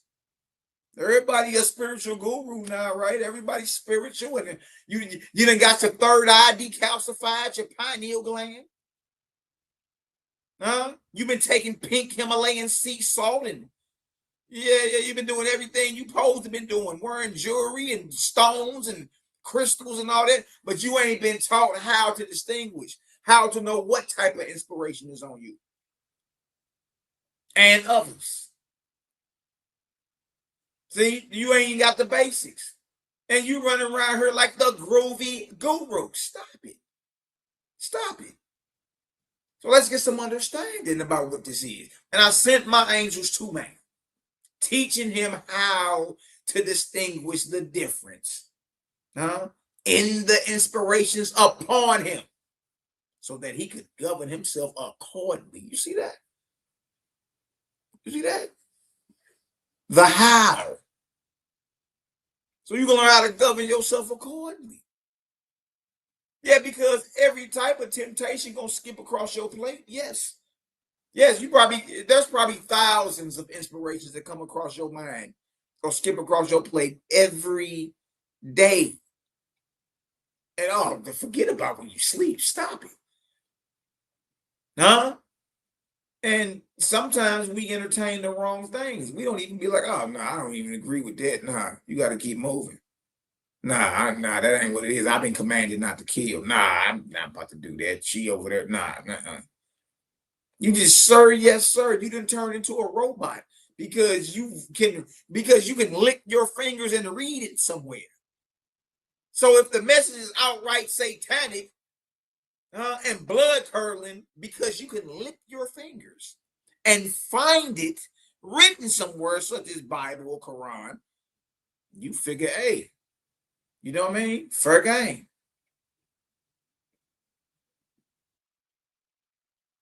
You see, people ain't as spiritual as they lead on, is what I'm saying. You don't even have the basics on how to determine what inspiration is on you.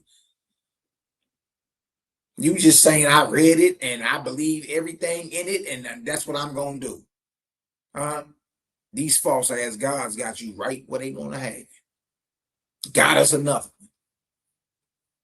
Look at this. Real thing this. And my angel said to man, okay, so now it's time to learn. And remember, the angels are one-time living mortals. And my angel said to man, become one with your creator. These are his direct inspirations. To love your creator above all else and your neighbor as yourself. These are direct inspirations from your creator. To give delights only and not pain. To not kill. So that lets you know that all that war that they got going on, Israel versus Iran and USA and Lebanon, and ain't none of that, because it's killing. None of that is an inspiration or a direct inspiration from Creator. None of it. To give delights only and not pain, to not kill, to not do violently against his creatures. Look at that. That means there's no hunting for food. There's no hunting for sport. Thou shalt not kill. Look at this. To be considerate of the liberty of all the living. To not interdict the happiness and hope of others, except only where in this place you can return a transcendent glory and hope. You can come with a greater glory, a greater light than what it is. That's why we swing through, because we know there's no higher light than the Creator. So we come to make a difference. We put we distinguish between the Creator and a deity, the Creator and a God, a true God and a false God. Look at this. For these are direct inspirations from your Creator.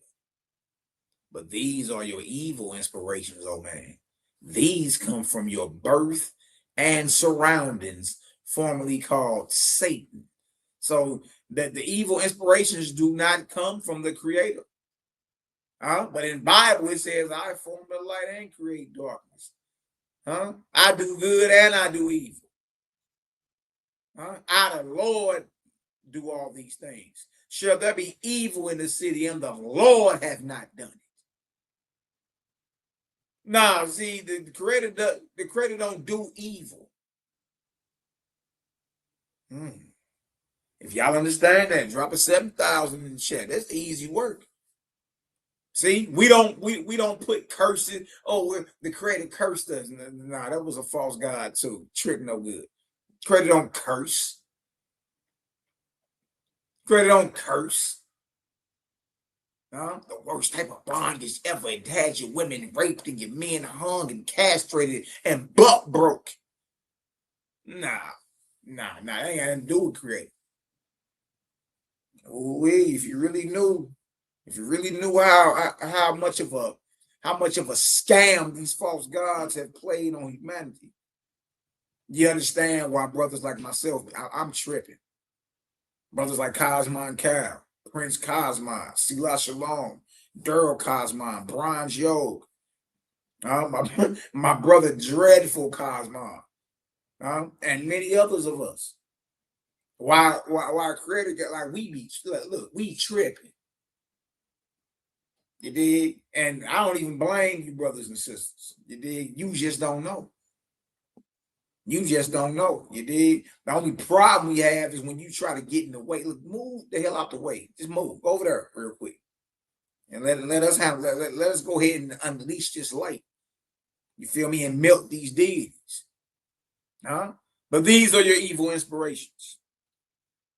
These are your evil inspirations. Oh man. These come from your birth and surroundings, formerly called Satan. To kill. to slander, to punish, wow, to destroy Jehovah's created beings. There you go. Right back to you going to get you a 3-piece and a biscuit. To strive for yourself above another. Wow.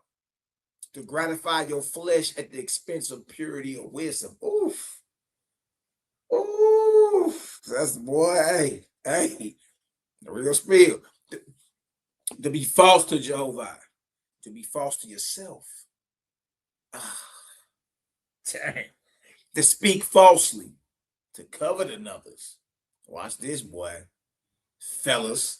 To cohabit in the gestative period. Boy, ain't no getting no pregnant. She knocked up. You ain't supposed to touch her. And you know what I mean? Just a little bit. Dang. Look, to engage in strife or to aid and abet conflicts, which are the fruit. My brother Minister of Wellness is listening right now. Look at this. Look with the wars and all that. The wars and the conflict and the killing. Look where it stems from. And this is in the book of Inspiration, chapter 8, verse 28. Oh, I speak. To engage in strife. And these are all, this right here, these are all Satan influence. You know what I mean? Not direct inspiration from the Creator. Right here it says, to engage in strife or to aid and abet, to give assistance and what? The profit of wars or conflicts, right? To engage in strife or to aid and abet conflicts, which are the fruit of carnivorous food. It starts with the flesh eating. That's what the brother been trying to tell y'all. It tell you right up here that this right here is from Satan. But these are your evil inspirations, oh man. These come from your birth and surroundings, formerly called Satan. Look what the last one say. To engage in strife or to aid and abet conflicts, which are the fruit or the results of flesh eating, transmitted in birth. If you get some understanding, drop a voice text in the chat, family. CGG. We still cooking. Good Lord. Y'all get y'all some little water, a little taste. You feel me? Stretch your legs. Be right back. Chapter 9 coming up.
Mic check, 1, 2, 1, 2. Let's get to this book of inspiration, chapter 9. Chapter 9. Oh, spade. That light be hidden, man. That light be hidden, especially when that understanding get to swinging through. Everybody be like, man, look.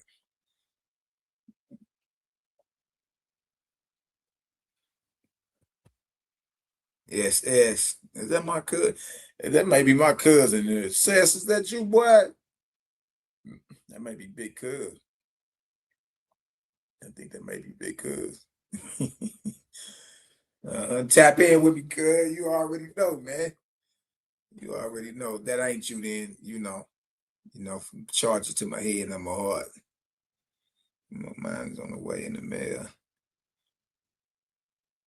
That may be cuz. I don't know. All right, so yeah, that is you. Boy, I thought that was you. Man, that's my straight blood cousin right there, y'all. What's up, cuz? What's up, cuz, man? Boy, I ain't seen you in a minute. I need to see your face. You see your face, boy. We got some laughing to do. I was thinking about some Barry Sanders highlights the other day. I was thinking about you. I said, boy, cuz was the first one on that boy Barry Sanders. Don't look back when everybody was on Emmitt Smith. You did. Cuz was like, no, Barry Sanders is killing this nigga Emmitt, man. Yeah. I was thinking about you the other day, cuz, man. Good to see you. Good to hear from you. Man, we'll catch you up. I'll get into this chapter 9. I'm getting to chapter 9, book of inspiration. Or I speak. Man, I created with capacity to distinguish. See, you have the ability to distinguish or tell the difference. Okay. To distinguish my direct from my indirect inspiration, says Creator. See, don't start getting, all sad and because now you need discipline to receive inspiration. Now it takes discipline for you to level up and be consistent with it, to understand, okay, what inspiration is on me. Am I dealing with angels from the second resurrection? Am I dealing with inorganic first resurrection? Wandering spirits who ain't raised above my nostrils? Ain't went nowhere. Earthbound, wandering the earth after they died. Is that who I'm depending on? You know what I mean? See, Owasku teaches you how, and that's the thing. That's why people be scared of it, because it was like, oh my God. Not only do it expose the false deities, right, and they little schemes or whatever, it show you how to understand what type of inspiration you're dealing with, and what type of inspiration your loved one may be dealing with. Notice what creators say, man, I created with the ability, with the capacity to distinguish my direct from my indirect inspiration, says Creator. And my angels gave him man rules by which he could make manifest the difference between the two. So there's rules of this. See, it's a methodology. We make it make sense. It's real simple. And that's why the Creator tell us to focus on the short letters. Later, for these flintstone head, old, decrepit, devotees who will tell you quick as they can blink that I'll die before I switch up. Look at this. Verse 3. Man has said, behold, any man may say, thus says Creator. One kills his neighbor, saying, I was thus inspired by Creator. Another practices all goodness, and his words are wisdom and comprehension. And he says, I was inspired by Jehovah our Creator. I say to you, old man, in this I also gave you liberty. Therefore, judge for yourself as to which came from me and which from his surroundings, Satan. Let's go back and look at it then. All right, let's see if y'all paying attention. See, we're spiritual reformists over here. Yeah. We're going to teach you about the spirit world before you get there. That way you could be successful in winning these wars that's being waged against you relentlessly, non-stop, ever since you pulled earth through your bull nostrils, coming out your mama womb. It's been a non-stop bombardment, a war sent at you. All right, so let's go back to verse 3. Because he said, look, I gave you liberty. You tell me which one came from me then. Okay? Which was from the Creator? Look, both sets of men are saying Creator or Jehovah. Both. So it can't be in the name that's being said. Because you argue over names today, right? It's Yahweh, it's Yahuwah, it's Jehovah, it's Ahia, it's Yahweh Shai, it's Yahweh, it's Yahweh Shai, it's Yahusha. Over here arguing over some names, but a spirit can come in any name that you praying to. Come looking exactly how you expect it to look. And can do some type of miracle that's outside of what you call normal. So you mean to tell me what a thing look like, what name it come in, and what and the spiritual power it has is all you tripping off of? Well, y'all, an evil angel can do all that. They tell you incorrect. Even Paul told you that. Satan masquerades as an angel of light. All right, so look, which one is of the Creator? And I'm gonna look in the chat and see if you're paying attention. Man has said, behold, any man may say, thus says Creator. One kills his neighbor, saying, I was thus inspired by the Creator. Another practices all goodness, and his words are wisdom and understanding, comprehension. And he says, I was inspired by Creator. So which one is inspired by Creator, family? Is it the first man, who killed his neighbor in the name of Creator, or is it the second man who practices all goodness and his words are wisdom and comprehension? Put a 1 in the chat if it's the first man. Donald Trump. You dig? Benjamin Netanyahu. Or put a 2 in the chat if it's the second man. A brother or sister that practices all goodness and his words or her words or wisdom and comprehension. Which one is it? Is it the first man or the second man? Why? Because look at verse 4. Verse 4 says, I say to you, O man, in this I also gave you what? Liberty. You got freedom. You judge and say, tell us which one is of the Creator. Therefore, judge for yourself as to which came from me and which from his surroundings. Oh, wait, let me look at the chat. I know everybody over here, ain't nobody over here slow. Hey, servant of the Most High say clearly it's the one who practices benevolence. Absolutely. This is not hard. This ain't rocket science. It's simple. You got to get out your own way, though. You got to get out your own way. Everybody, second. Easy money. Now look at this. Look at this. So judge for yourself which one is Creator and which one is Satan. We already know the Creator is the second man, right? So it says right here, verse 5, you shall be your own judge in all things. Makes sense. Who else gonna judge You look, you the one that got to sit up at the end of the day and be like, yeah, I could have said that different. I could have moved different on that. In other words, you look, you got to be the one to critique yourself so you can get better. Huh?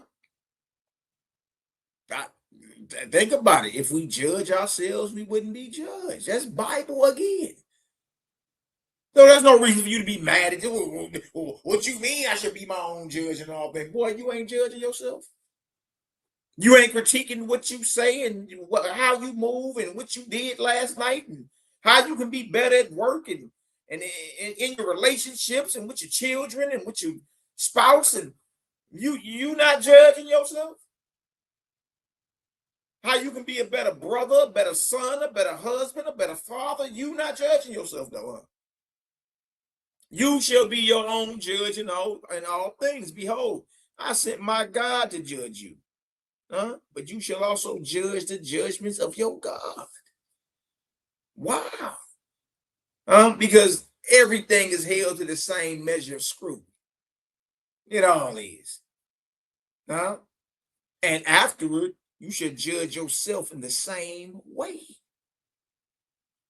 Just because you rise to the rank of a God don't mean that you're not held to the higher light. Dealing with Creator and dealing with and dealing with mortals. Just because you died and crossed over and rose to the rank of a God don't mean you got the right to just be willy-nilly out here. You can do whatever the hell you want. No, it don't work like that. Not with no true God. True God roll with the Creator. Look at this. I created you a perpetual, that means forever judge. Not only to judge yourself and all the world besides, but you shall judge me, your Creator. Creator, like I ain't got nothing to hide. Nothing. Like the same scrutiny that you up under, go ahead and judge me by the same thing then. And see if there's flaws. See if there's imperfections. See if there's inconsistencies. See if there's evil. See if he allowed you to chew on animals and offer him blood offerings and cut up organs and chopped off heads. Oh, wait, look at this, verse 8. I have given you many sacred books, and I said to you, hold on now, it's many of them. Look at this. I have given you many sacred books. You got your Holy Bible, you got your Holy Quran, you got all your different ancestral worships and Egyptology and Kemet and East India and China, and you got all types of spiritual systems out here with books. I have given you many sacred books, and I said to you, unless you judge them. That's what we're talking about the whole time, discerning between what's right and what's wrong. You a perpetual judge. Judge your God, judge your Creator, judge yourself, even judge the books that you read. You see that? Ask questions till you can't ask them no more. And if your questions don't get satisfied, keep searching. Keep searching. You're not supposed to just lick your fingers and say, "Ooh, gee whiz. I found in 20th Thessalonians that I got the right to lay with squirrels." You better judge whatever the hell it is you read, meaning critique. Be skeptical about it.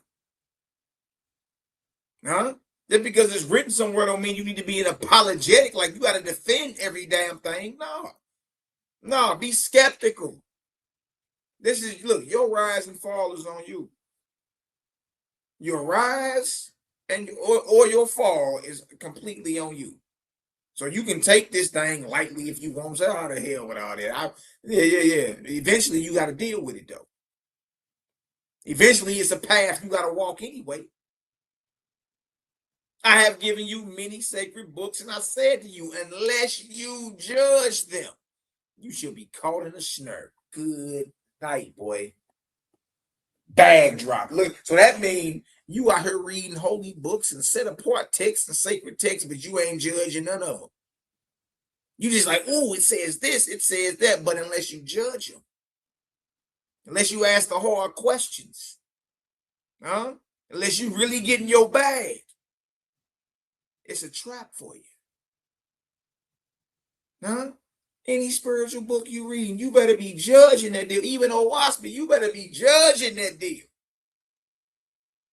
huh? Critique it, huh? Be skeptical for once in your life. Ask some damn questions. There's many sacred books out here, but unless you judge them, they're a trap for you. I charge you, you shall accept nothing from men, angels, or gods. Ooh, ooh, ooh. This deal is on you. Man, if y'all understand that, drop a 5,000 in the chat, man. Y'all see we cooking. Cooking. Huh? Crazy, man. What is really going on here, man? Hold on, man. Dang, son.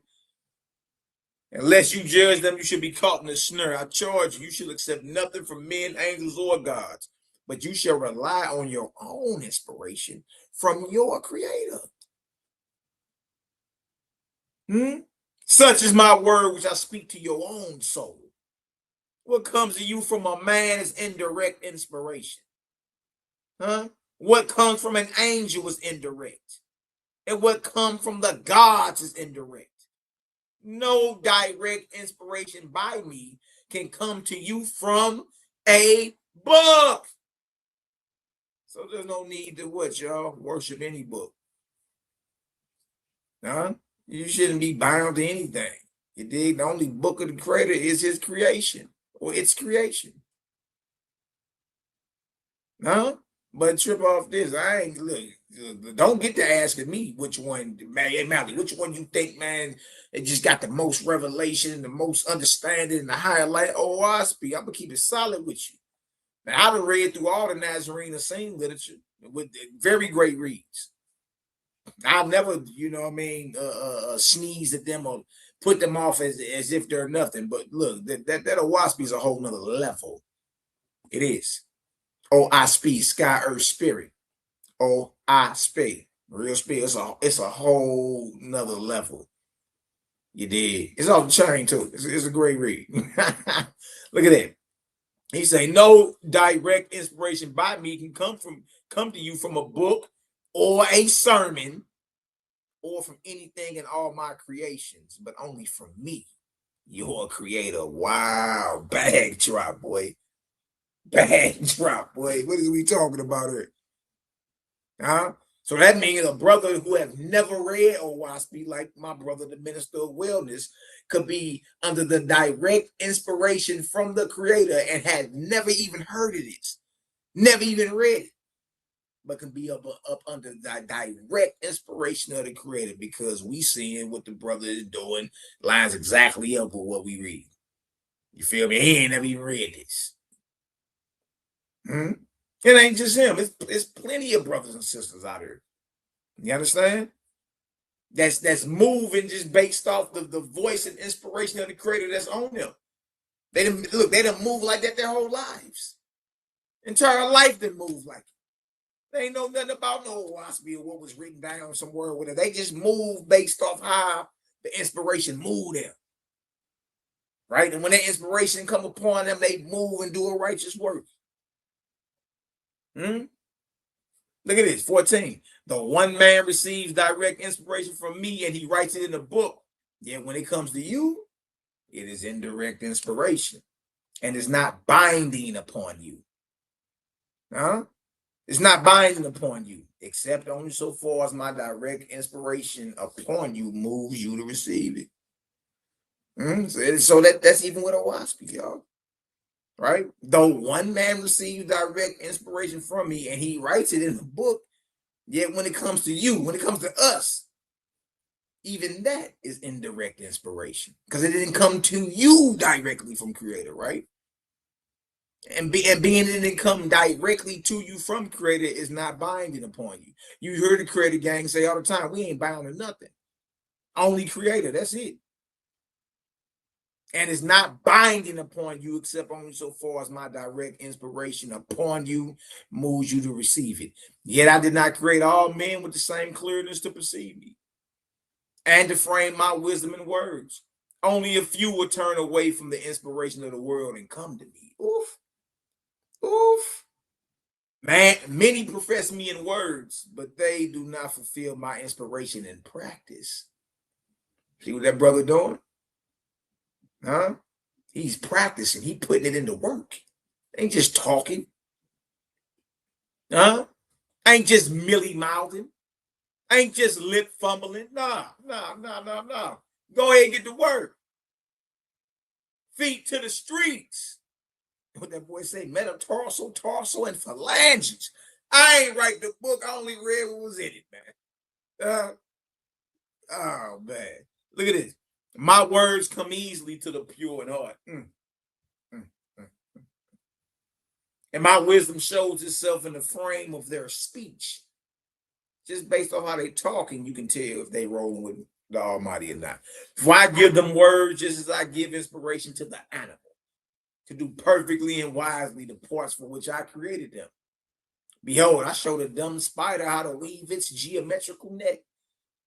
Is it a greater wonder for me to give words of wisdom to a righteous man? And the word dumb means the spider don't talk. Spider ain't out there, lip fumbling up.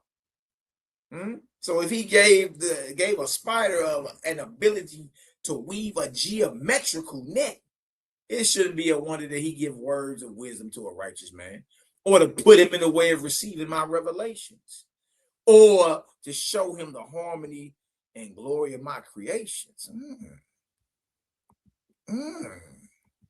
Really? Let's get into some of this presentation we got, man. Dealing with these scribal enemies.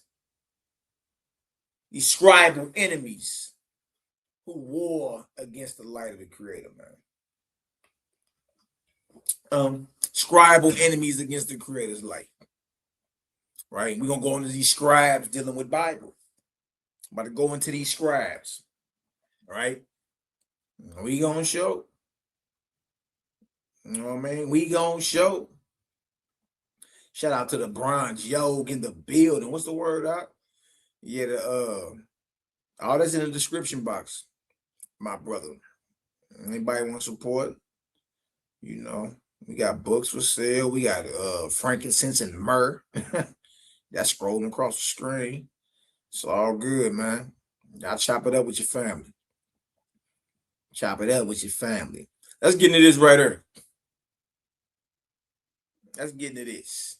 Because this right here is a situation. This right here is a situation that most people really don't want to deal with.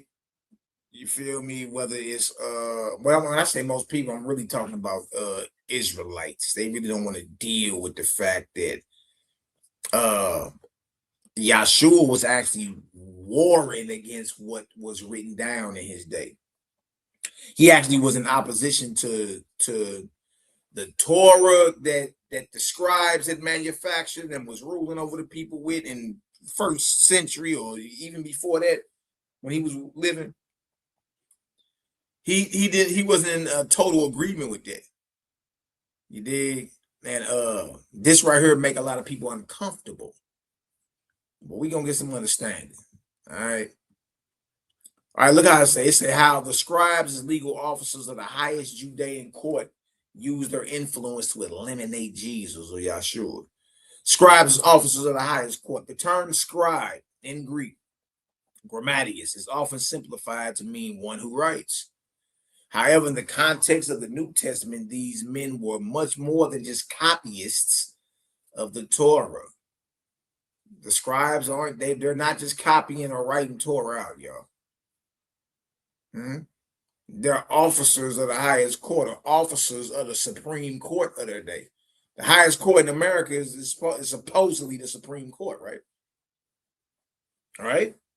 All right. Well, the scribes who are in charge of scribing out, writing out the Torah, were also officers of the highest court in ancient Israel.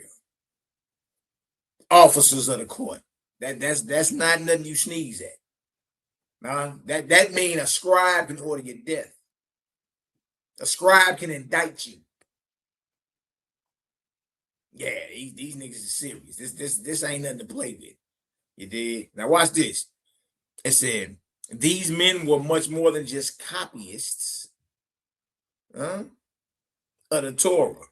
They were highly educated experts in Jewish law, known as scribal jurists, and held significant judicial and political power.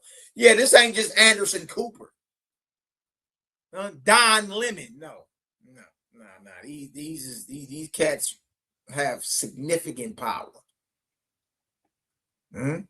Now, majority of these scribes, y'all, were actually enemies to who you call the biblical Jesus. Enemies. But remember, they're the ones writing Torah. Don't forget that. Their primary role was to interpret and apply the Mosaic law, making them the leading legal authorities of their day. This made them officers of the highest court in the land, the Sanhedrin, which was the supreme judicial body of ancient Israel. The Sanhedrin was composed of 71 members, including the high priests, Sadducees, Pharisees, and a significant number of these scribes. Dang, that's crazy, man. These ain't just people, you know what I mean, using ink and just copying stuff out. These men have significant political and judicial power. The Sanhedrin is the Supreme Court. All right. The scribes' role within the Sanhedrin gave them direct involvement in the legal proceedings and judgments of the nation. They were essentially the legal scholars and judges who presided over cases. Wow. The scribes are judges and they're presiding over your case. And these is the cats that write the Torah. Man, look, man. It's time to leave me alone. Hold on.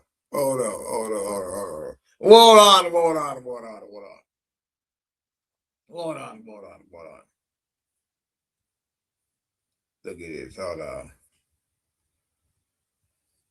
All right. Okay. Oh, yeah. Doggone scribes. Let me see. Hold on. Yeah. Let me see where I'm at. All right. Cool. Look at this. It said right here. They were essentially the legal scholars and judges who presided over cases, including those concerning religious and capital offenses. This position placed them in direct opposition to Jesus, Yeshua, as they perceived his teachings as a threat to their authority and their interpretation of the law. They were not merely passive observers. They were active participants in the legal and religious system that ultimately tried and condemned Yeshua. Their power was derived from both their knowledge of the law and their official position within the Sanhedrin, making them formidable and influential enemies of the Messiah. Thanks, man. Jeremiah 8:8. Now that you know, how do you say we are wise and the law of the Lord is with us? Lo, certainly in vain made he it. The pen of the scribes is in vain. Jeremiah 8:8 ESV. How can you say we are wise and the law of the Lord is with us? But behold, the lying pen of the scribes has made it into a lie. Do y'all hear this? Huh? How can you say we are wise and the Torah of Yahweh is with us? Or Yehovah? But behold, the lying pen of the scribes have made it, the Torah, into a lie. That's right there in Jeremiah. Huh? What does the Bible say about a scribe? In the Bible, a man learned in the Mosaic law and in the sacred writings, an interpreter / teacher. Scribes examined the more difficult and subtle questions of the law, added to the Mosaic law decisions of various kinds, thought to elucidate its meaning and scope, and did this to the detriment of religion. Ball game, boy. Ball game. What are we talking about? Bag drop. It tell you that the scribes are adding to the Mosaic law or the Torah of their day. We just read Jeremiah. He'd say they'd have made it into a lie. We find out these the main enemies of Yahshua. Main enemies. And it says right here in the Bible dictionary, the blue letter, that the scribes added to the Mosaic law decisions of various kinds, thought to elucidate its meaning and scope. And they did this. They added to the Mosaic law. They did this to the detriment of religion. You mean to tell me that's right in the blue letter Bible? The definition of what a scribe is? They're admitting they're adding to the scripture. And you over here mad at brothers like the Creator Gang, mad at brothers like me, Cosmon Kyle, Daryl Cosmon, C-Lock. You mad at brothers that's telling you like, hey, look, man, you've been compromised, Jack. Everything you read ain't gold, boy. Everything you read ain't sugar. Write in your Bible dictionary. Since the advice of men skilled in the law was needed in the examination of the causes and the solution of the difficult questions, they were enrolled in the Supreme Court, the Sanhedrin, and are mentioned in connection with the priests and elders of the people. See a Bible dictionary for more information on the scribes. Scribes in the New Bible Dictionary. The New Bible Dictionary describes scribes as a class of scholars who not only copied the Old Testament scriptures, but also interpreted and taught Jewish law or Torah. They were considered experts in the Torah and played a crucial role in the religious and social life of the nation. What are you copying though? At that time, you only got the Greek Septuagint. The Masoretic texts that make up your Old Testament today, King James Bible, didn't come into the 900s AD. So what were they copying out or copying from in the first century? What Torah did they have? Drum roll. Yeah, the Greek Septuagint. That's all you had. You didn't have nothing else. Man, yeah, it get real. Look at this right here. It's a quote from the New Bible Dictionary. The scribes were a class of professional men learned in the Jewish law. Their function was to preserve and to interpret the traditions which had grown up around the law. Thus, they were teachers of the law, but their activity was not confined to teaching. The scribes were the recognized experts in legal matters, and their counsel was sought on questions of divorce, property, and religious observances. Many of them were members of the Sanhedrin, and as such, they had a voice in all the judicial decisions of that body. Wow. This quote highlights the dual nature of the scribes. See, they ain't just writing Torah out. Huh? They're sitting as judges and presiding over court cases in the highest court in the land. Huh? This quote highlights the dual nature of the scribes' role. They were scholars and teachers of the law, scribes of the Torah, and also legal experts and judges who served in Sanhedrin. This position gave them significant authority and made them a powerful force in first century Judaism, often putting them in conflict with Jesus or Yahshua. Let's get into this Flavius Josephus source. The Jewish War, Book 2, Chapter 8, Section 2. Look what Josephus said. I'll let you know. Look at this. I'll show you how deep the rabbit hole gets. It says, for there are three philosophical sects among the Judeans, or the Jews. The followers of the first of which are the Pharisees, of the second, the Sadducees, and the third sect, which pretends to a severer discipline, are called Essenes. These last are Judeans, by birth. Judeans by birth. You see this? And seem to have a greater affection for one another than the other sex had. Look at that. Look at that. You dig? So it's saying right there that the Judeans by birth are who you call the Essenes. Who you call the Essenes. You know what I mean? And Messiah himself, that's what he was. He was an Essene. An Essene. And notice what Josephus is saying. The Essenes are Judeans by birth. That means the Pharisees wasn't. That means the Sadducees wasn't. You know what I mean? But the Essenes are by birth. You dig? Ooh, we remember that. And that's in the Jewish War, book 2, chapter 8, section 2. Make sure y'all dialogue there or archive that. You see that? Dang, that's crazy, son. That's crazy, B. All right, now watch this. Watch these right here. Messiah, they're saying. Source, Gospel of the Nazarenes. Uh-oh. See, here we go. Here we go. Dang. Well, let's get into this.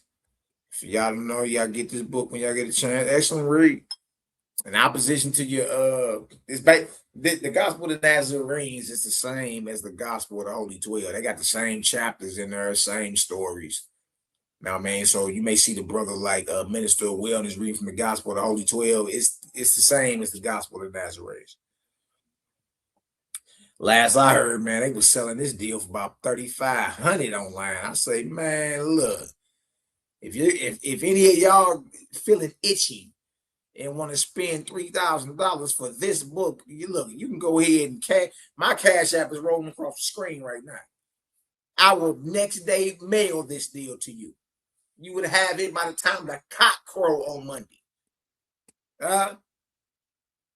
Look at this right here. Let's read this.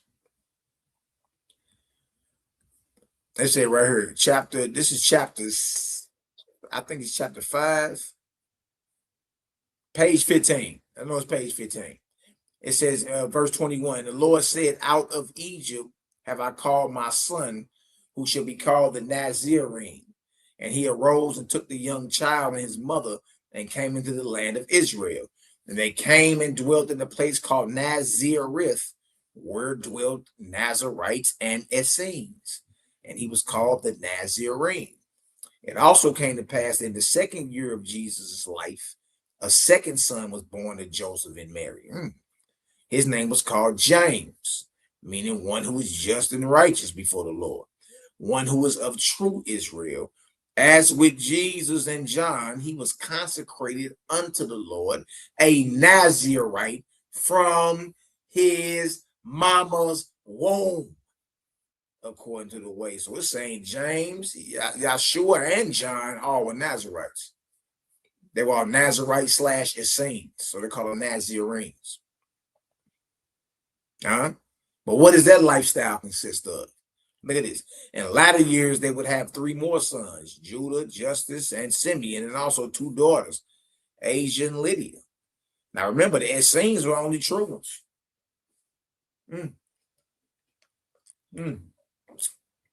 The Essenes were the only true ones. Everybody else is pump faking. Gospel of Esther, O.I. Speed, chapter 42, the birth of Joshua. The birth of Joshua. Ooh-wee.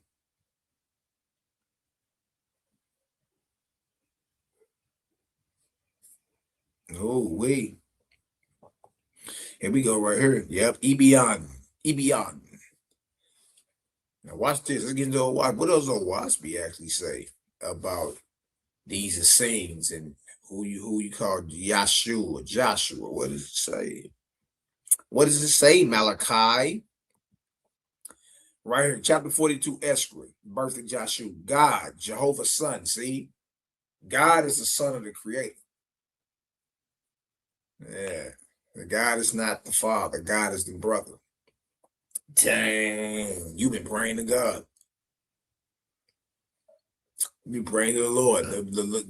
God and the Lord is simply a brother, a one-time living mortal. It's just a brother of yours, or an ancestor, people like to say. That's it. God, Jehovah's son, was wise above all these trials, for he had the light of the Jehovah's kingdoms within him, with him. And it will be shown presently how much farther ahead the plans laid out by Jehovah's sons are compared to those plotted by his enemies. Because Pharaoh persecuted the Israelites, Moses put a curse upon Pharaoh. And after hundreds of years in the lower heavens, behold, Pharaoh was cast into hell, and then into chaos.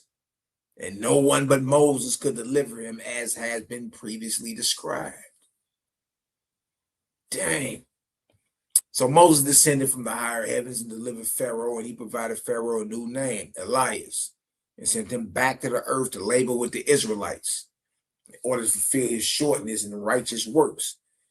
Elias therefore became a willing volunteer, and many angels with him.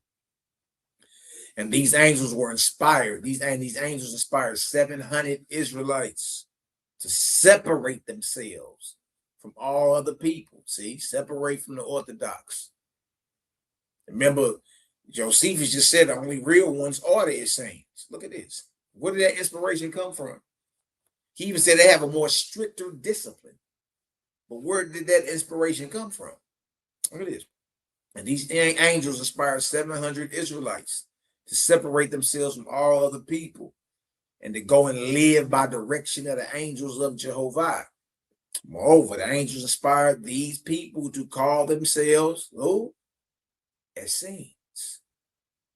Essenes. As commanded by Moses in heaven. Essenes comes from Moses. Moses commanded them to be called Essenes in the heavens after he already had crossed over. Essene means what?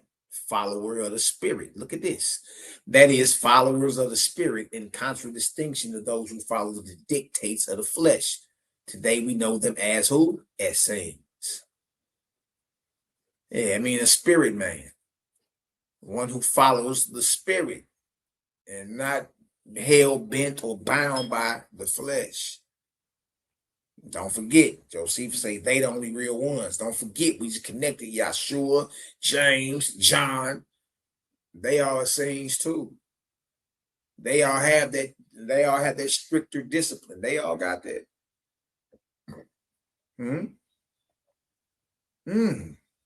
Hey, so you mean to tell me the scribes were against them? These Essenes were therefore a separate people pledged to the Creator, to have no king or earth ruler except their rabbis, the fathers of their communities. And they dwelt in communities and families of tens, 20s, and hundreds, holding all things in common. See, this is not capitalism, it's communal. Because y'all, that's how the angels live in the heavens. It's communal. So shout out to the CGG. We communal. And that's where we headed. We getting there. Right? Holding all things in common. But in marriage, they were monogamatic. Now, I know a Negro gonna spill his coffee. The Orthodox is like, what you mean? Only one woman? Just look, calm down and just sit down, the hot loins. Calm down for a minute. All right. In marriage, they were monogamic, nor would they have more than one suit of clothes each. Nor would they have more than one suit of clothes each. Not only did they have one woman or one spouse, they didn't have a whole closet full of clothes either. They would have what? Nor would they have more than one suit of clothes each, and they lived on who? These are the same ones Josephus say are the real ones. and they lived on fruit and herbs, vegetable only, nor did they eat fish or flesh of anything that had ever breathed the breath of life.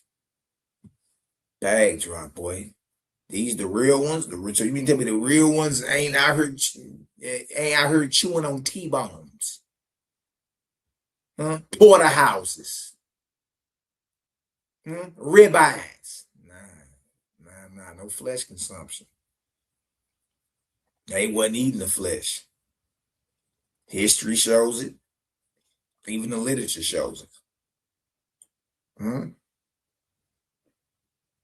Dang. Elijah said, because I persecuted the faithless and raised up my hands against them and against the Creator, I was instrumental in part for their fall. Now I will labor with them to reestablish them in purity and love. And so he labored. And Elias and his angel host made the camps of the Essenes their dwelling places, watching over these few Israelites day and night for hundreds of years. Yes, without leaving them. These faithful angels guarded them from all the warring hosts of angels belonging to the armies of who? Baal. That's who got the inspiration of the Israelites. And Ashtaroth, she had him for a minute too. That's a swivel hip heifer that cursed you and cast you into slavery. It was Ashtaroth. Here you go, talking about the Lord cursed you. It was Ashtaroth under the guise of your Lord. Same with Baal. And to the triune God, Luamung, that's the false Christ, and his host. So you got angels, you got an angelic host around the Essenes, and Yahshua is in the same. You dig? And they guarding these brothers and sisters for hundreds of years from the warring hosts of the false gods and deities. So it would have to be the same now, y'all. You dig? We the ones raising up a banner and raising up that light and showing, look, bro, look, we ain't with none of the false gods. We renounce them. You dig? Well, how many angelic hosts you think, or not even think, that you know that's guarding us? And though their saints lived in great purity of body and soul, yet they were evilly slandered by the world's people all around them. But Jehovah prospered the seed of their saints in holiness and love for many generations. Trip out this right here. Then came Gaphaniah, chief of the Louis, according to the command of God, to raise up an heir to the voice of Jehovah, who can hear the voice of the Creator. And then 4 more generations, an heir was born and named Joshua. You know today is Jesus, or Yahshua. And he was the child of Joseph and his wife Marah, devout worshipers of Jehovah, who stood aloof from all other people, who was separated from all other people except the Essenes. See, this whole family got down. His whole family rocked. The time of the birth of the child was 3 days after the descent of a heavenly ship from the throne of God. And many of the Essenes looked up and saw the star. That's the Star of Bethlehem. The Star of Bethlehem is a fire ship, a chariot. And they felt the cold wind of the higher heavens fall upon the place. Yes, it's ice cold in space. And around the tent where the child will be born, and they said to one another, Jehovah, remember us. Gaphaniah, the chief angel of the Louis, knew beforehand what the birth would be, and he sent out around the Essene encampments extra guardian angels, and these notified the descending hosts of heaven of what was near at hand. Dang. Let's jog your memory. In the Bible, a scribe is a man learned in the Mosaic law and in the sacred writings, an interpreter, a teacher. Scribes examine the more difficult and subtle questions of the law, added to the Mosaic law, decisions of various kinds, thought to elucidate its meaning and scope, and did this to the detriment of religion. Since the advice of men skilled in the law was needed in the examination of the causes and the solution of the difficult questions, that were enrolled in the Sanhedrin and are mentioned in connection with the priests and elders of the people. See a Bible dictionary for more information on the scribes. Dang. So we understand that these scribes weren't just scribing out Torah. and adding to Torah. They also were officers of the highest court in the land of Israel, making them number one ops, top op, number one enemies to who is called the Messiah, Yahshua, the Messiah. If y'all understand that, drop a 4,000 in the chat. Let's go into it in the show. All right, let's go into it in the show. We got a little bit left, a little bit of energy left in the battery. Look at this. Matthew 5:20. Look what it says. For I say unto you, that except your righteousness shall exceed the righteousness of who? The scribes and Pharisees, you shall in no case enter into the kingdom of heaven. Hold on. Why is it that whenever anybody bring up the enemies of Jesus or Yahshua, you only say Pharisee and Sadducee? You notice you ain't even programmed to say scribe. Nobody says the scribes were the Messiah's enemies. None. Nobody even talks about the scribes. It's like, look, and all throughout the New Testament, they right there. Scribes and Pharisees. Nobody say nothing about scribes. They the ones with the authority and the power. They the ones with the authority and the power. It's the scribes.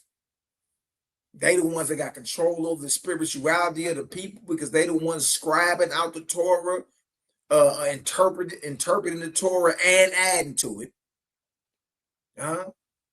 And they sit as officers on the highest court, and they sit as judges. They sit as judges in the highest court in Israel. So not only do they have control of your spirituality, they got authority over your body. They got authority to turn your lights out. So this is a major statement to say, look, unless you more righteous than them niggas right there, you ain't got a snowball's chance in hell at getting into the kingdom of heaven. Dang. Hold on. You got to be more righteous. Look, and these cats ain't even righteous. Your righteousness got to be past theirs to get into the kingdom of heaven, man. And these men are evil. They're adding to Torah. They the teachers of the Torah. They interpret it, and by the snap of their fingers, they can have you executed. And Yahshua like, look, unless your righteousness exceeds theirs, you ain't got a snowball's chance in hell at getting into the kingdom. Conflict number 1, eye for an eye. The law of retaliation, Leviticus 24:19-20. And if a man cause a blemish in his neighbor, as he have done, so shall it be done to him. Breach for breach, eye for eye, tooth for tooth. As he have caused a blemish in a man, so shall it be done to him. Deuteronomy 19:19-21. Then shall you do unto him as he had thought to have done unto his brother. So shall you put the evil away from among you. And those which remain shall hear and fear, and shall henceforth commit no more any such evil among you.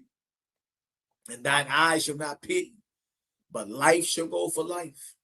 Eye for eye, tooth for tooth, hand for hand, foot for foot. Poof. Boy, now y'all, remind you, these things were supposed to have been written by Moses, in which they weren't. Hey, what you say? Hey, Cal, what you say? It should be easy to get into heaven there, boy. It shouldn't be that hard. Oh, man. Yeah, boy, the scribes, they're the feds. Them niggas is the feds, boy. Make no mistake about it. The understanding is clear. Let's look at the messianic teaching about an eye for an eye. Does it agree or conflict? Be real, family. You have heard that it was said an eye for an eye and a tooth for a tooth. What you mean? It has been said. Where was just saying it? We just read it, didn't we? I mean, it's written down. When he say you have heard it been said, it's written down. Who wrote it? We know Moses ain't right. Couldn't be Moses. If Moses wrote the Torah that you had today, then Ezra would have never had to rewrite it after he drunk that fire water and his mouth started rattling off for 40 days and 40 nights. 2nd Ezra 14, the Apocrypha. So he's saying, you have heard that it was said, y'all, what's being said is, hey, look, it's written down over there in Leviticus and in Deuteronomy, eye for an eye, tooth for a tooth, foot for foot. It's written down over there like that, right? Look what he say. But I say unto you, but I say to you, do not resist the one who is evil. But if anyone slaps you on the right cheek, turn to him the other also. And if anyone will sue you and take your tunic, let him have your cloak as well. And if anyone force you to go 1 mile, go with him 2 miles. Give to the one who begs from you, and do not refuse the one who would borrow from you. So he gives a total different understanding and breakdown. Even though it's written down, eye for an eye, tooth for a tooth, I say do it like this. See, he's what he's teaching is opposite of what's written down and what the scribes teach. That's my whole point in going there and showing that. It's not the same thing. When we read in Leviticus and in Deuteronomy about an eye for an eye, foot for foot, tooth for tooth, bone for bone, it's not what Jesus just said in Matthew 5:38-42. So he's teaching something opposite of what is already written down. You see, the teachings are in conflict. Same Torah, just the understanding on what's being written down. As a matter of fact, in most cases, whatever's written down is like, yeah, it is written down. We know you can read. I say do it like this. You see, if y'all can see that, if you see that what Yahshua is saying in Matthew 5:38-42 is completely opposite to eye for an eye, tooth for tooth, foot for foot. If y'all can see that, y'all drop a 2,000 in the chat, man. Y'all drop a 2,000 in the chat.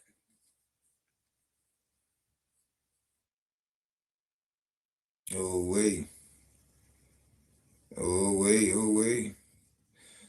Totally different. What's going on? He ain't even saying what the Leviticus said. He's saying, nah, I say do something different. That's truth. That's truth. He's actually in opposition to what's written down. And that's a destination in your mentals that most Messianic Israelites salute the nation. You know what I mean? They don't want to deal with that. You don't want to deal with that because now you got a Messiah that's warring against your Torah, and y'all doing Torah portions every Sabbath. But their Messiah is against the Torah. He's against the written precepts that's written down, that's getting broke down. So he against all that. It's written like this. I say do this. And that's something that's something my brother don't want to do. They be like, no, brother, no, that ain't true. We just read it. We just read it out. You got you. So what you have here is a revolutionary Messiah. He ain't kicking cans and holding hands. He's not going, you know what I mean? He ain't just going on with the Jones. Nah, he ain't doing that. He ain't doing that. You did. It say this, I say this. You've heard it been say do this. I'm saying nah, that's off. You see? So he wasn't a robot. He wasn't just going along with the get along. He was kicking against the system. He's rebelling against the already established order, and bringing a higher light to the situation. You see, being peaceful is always a higher light than going to war. Being peaceful is always a higher light than conflict. That's just the truth. That's just the truth.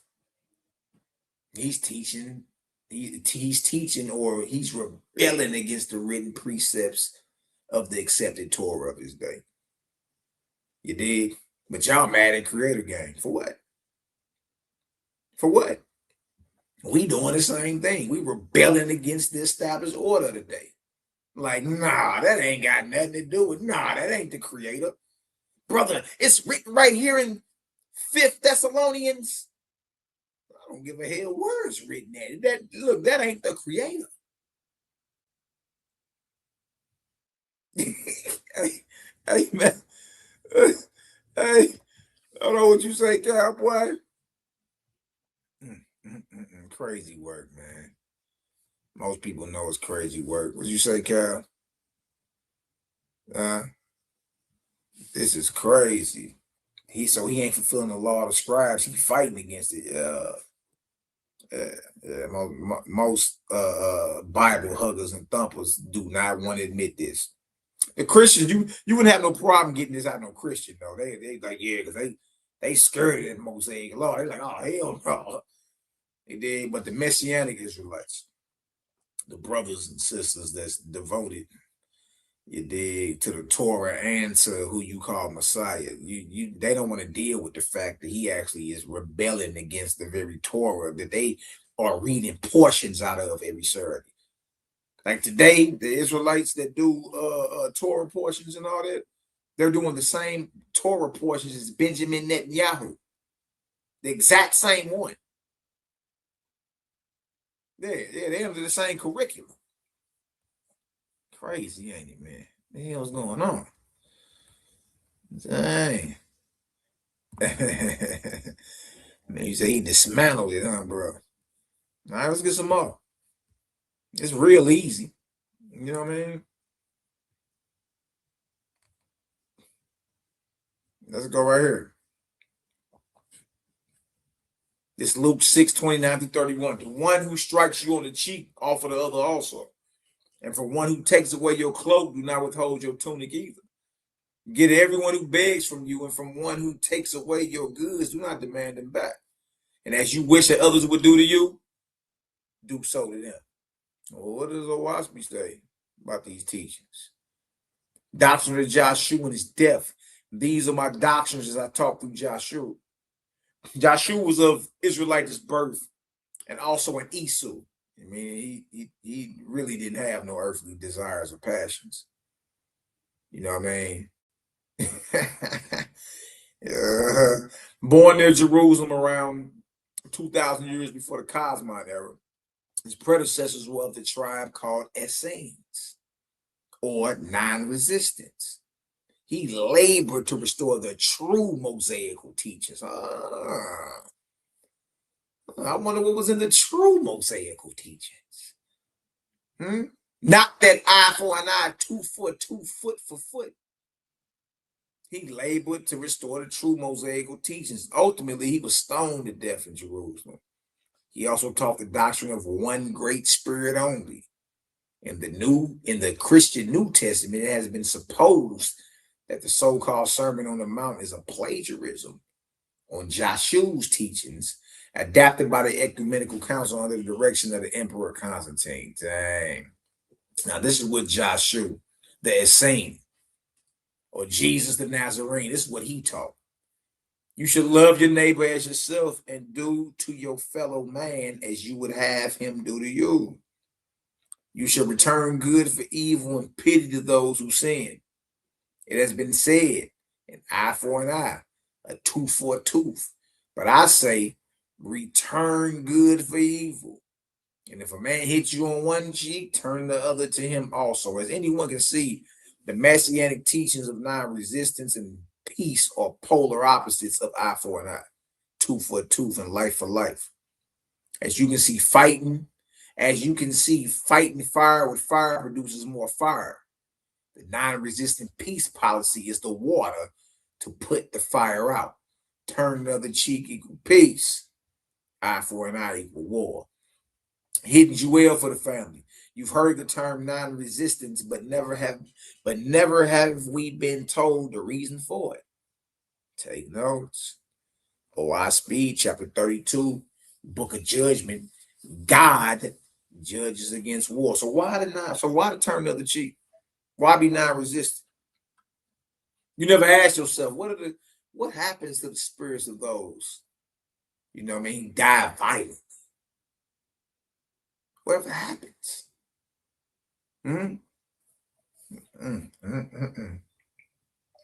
Let's get a reason why.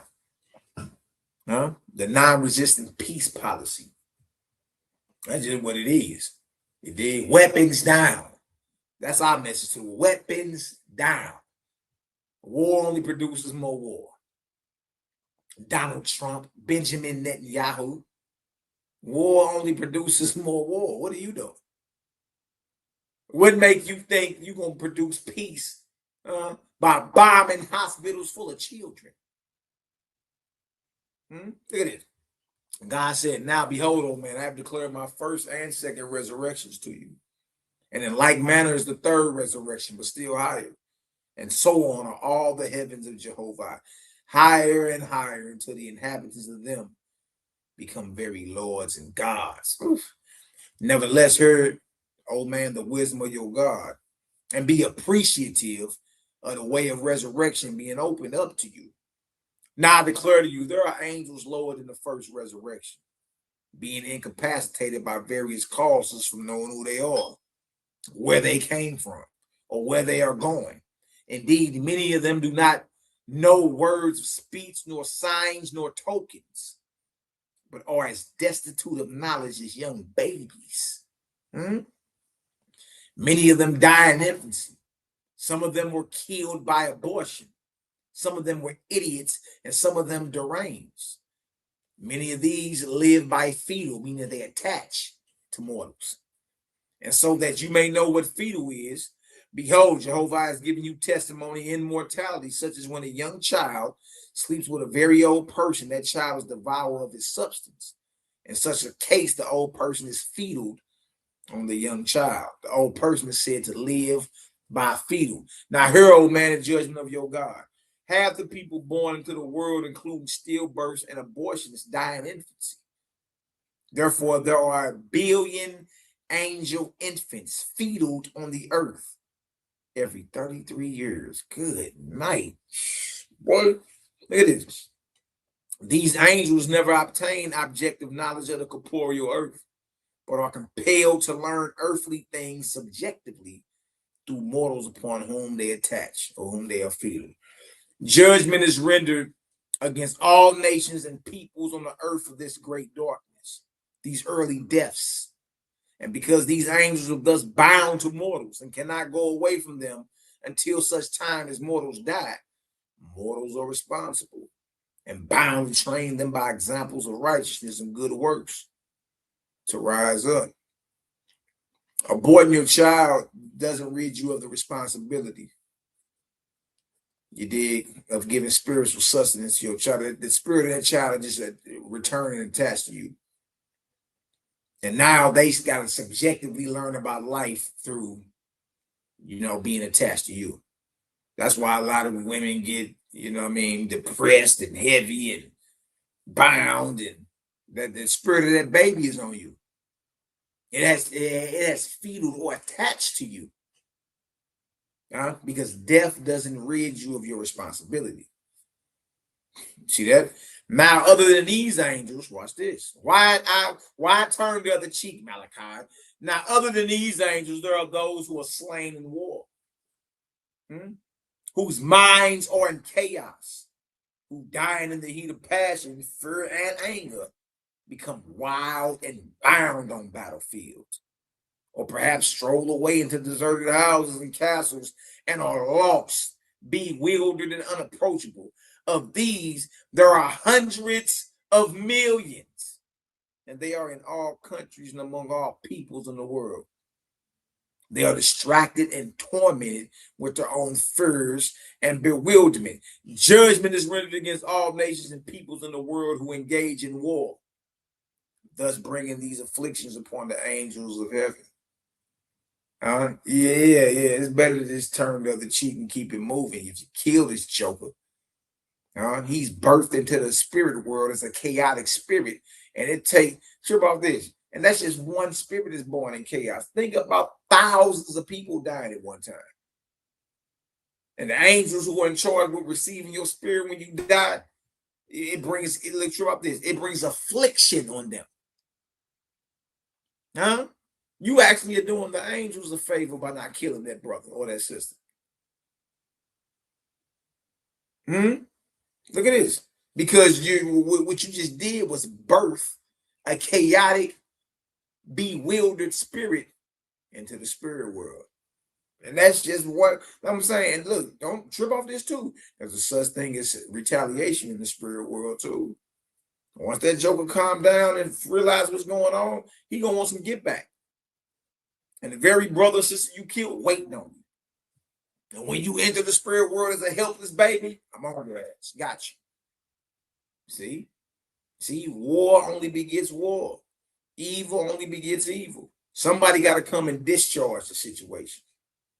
De-escalate. Nah, man. We gonna keep this moving. Now, because you ain't gonna do number what? Birth a chaotic spirit and bring afflictions on the angels who are in charge with receiving your spirit once you cross over. Judgment is rendered against all nations and peoples in the world who engage in war.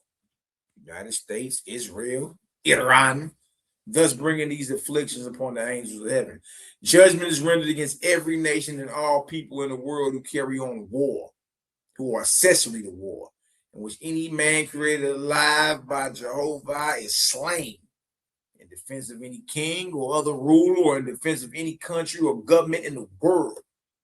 And whether any war is offensive or defensive, my judgment is against its aiders, those that's assisting, and abettors, those profiting, and against the kings and queens or other rulers who are parties to war willingly, knowingly, or otherwise.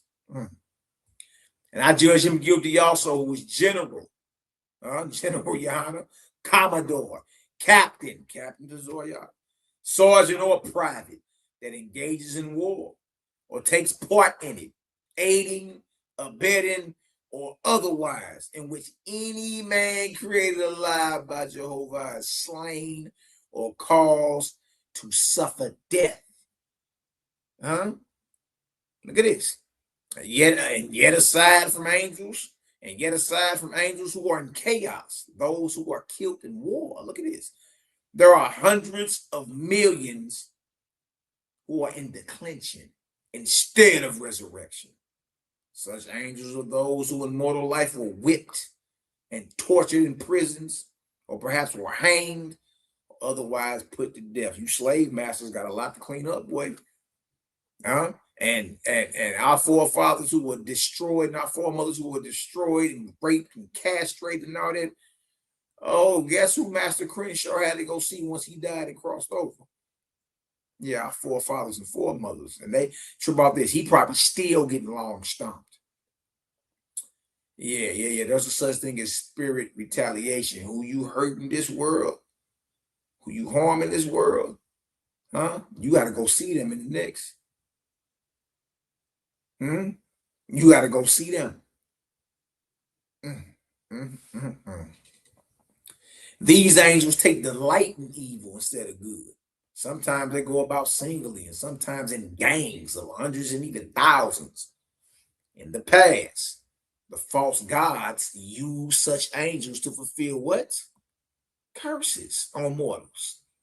Here you go, talking about the Most High put you under a curse. No, boo-boo. Go back to the drawing board on that one. In the past, let's take it slow. Let's take it slow for the slow ones in the back. In the past, the false gods used such angels, the ones who were hanged and whipped and tortured, Angry spirits, when they cross over, want them some get back. But the false gods will use that anger on these ancestors who died unjustly and use those angels or ancestors to fulfill curses on mortals. The Creator don't curse. Creator ain't cursed you and made you a slave. And no, let's go. Take your time. Slow down. Drink through some spring water. And let's read it slowly again. In the past, the false gods use such angels to fulfill curses on mortals, and they carry poison in the air, COVID, and inoculate mortals with foul diseases. What? You mean it? So now a lot of you Israelites were saying that, man, it's the Lord, it's the Most High that sent COVID. Look, boy, you keep bumping your head on the wall, Johnny. You keep shooting yourself in the foot, Johnny. No, see, that's how we know you don't know Craig. Craig ain't never cursed you. The false gods that use angry, bewildered spirits who were destroyed and slain in war or unjustly adjudicated, and use them to fulfill curses on mortals. To bring viruses. To bring viruses. And here you go over here talking about man, it's the Most High. The Most High is the one that, it's the Most High that cursed us. Nah, y'all, you don't know the Creator if you still running right here in 2026 telling some he cursed you. No, he curses. Nah, Creator ain't never wanted nothing but good for you. You dig? But we all got a choice. Everybody got choices. We all got a choice, right? You dig? And there's times when you actually chose darkness instead of the light. And so you got to deal with the consequences. Man has to clean his own mess up. You over time asking God why, and why would he allow it? It's on us to clean this mess up. Oh, we're asking why and crying. And won't he just stop all the evil in the world? You niggas is the one that produced the evil.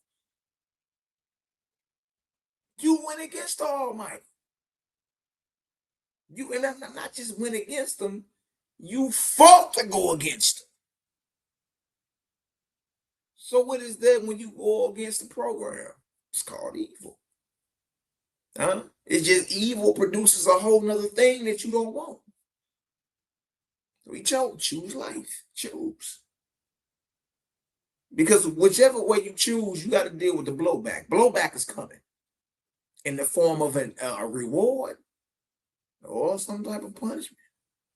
But it's all based on you. You decide.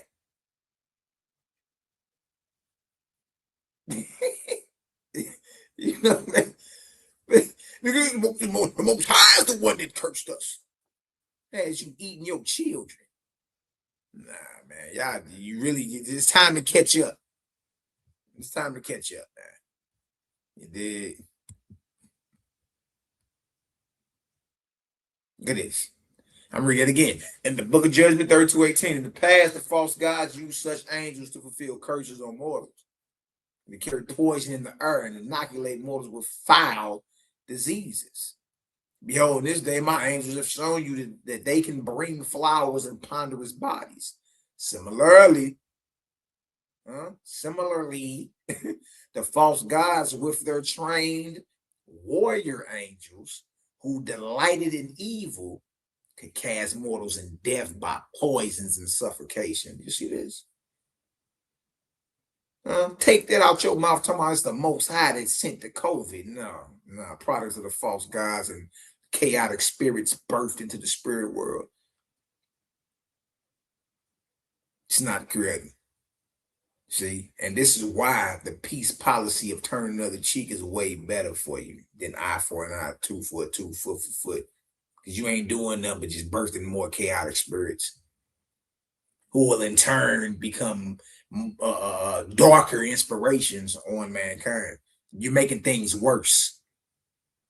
Huh? And you ain't got away with it just because you killed him. You think you got away with it just because you ain't go to jail for it or got booked for it. Boy, when you cross over helpless as a newborn baby, they own you. I can only imagine what like King Leopold is going through. Of Belgium, who raped the Congo of all his brother. I can only imagine what an Adolf Hitler is going through. I can only imagine what a Donald Trump got to go through. A Benjamin Netanyahu. I can only imagine. You talking about people who are responsible for millions of deaths combined. Man, look, bro. Look, just leave me alone. That's all I'm saying. I'd rather just expose your deities and, you know, just shed the light that created worldwide and then intergalactic. I'd rather just leave me alone. I ain't even trying to be around y'all.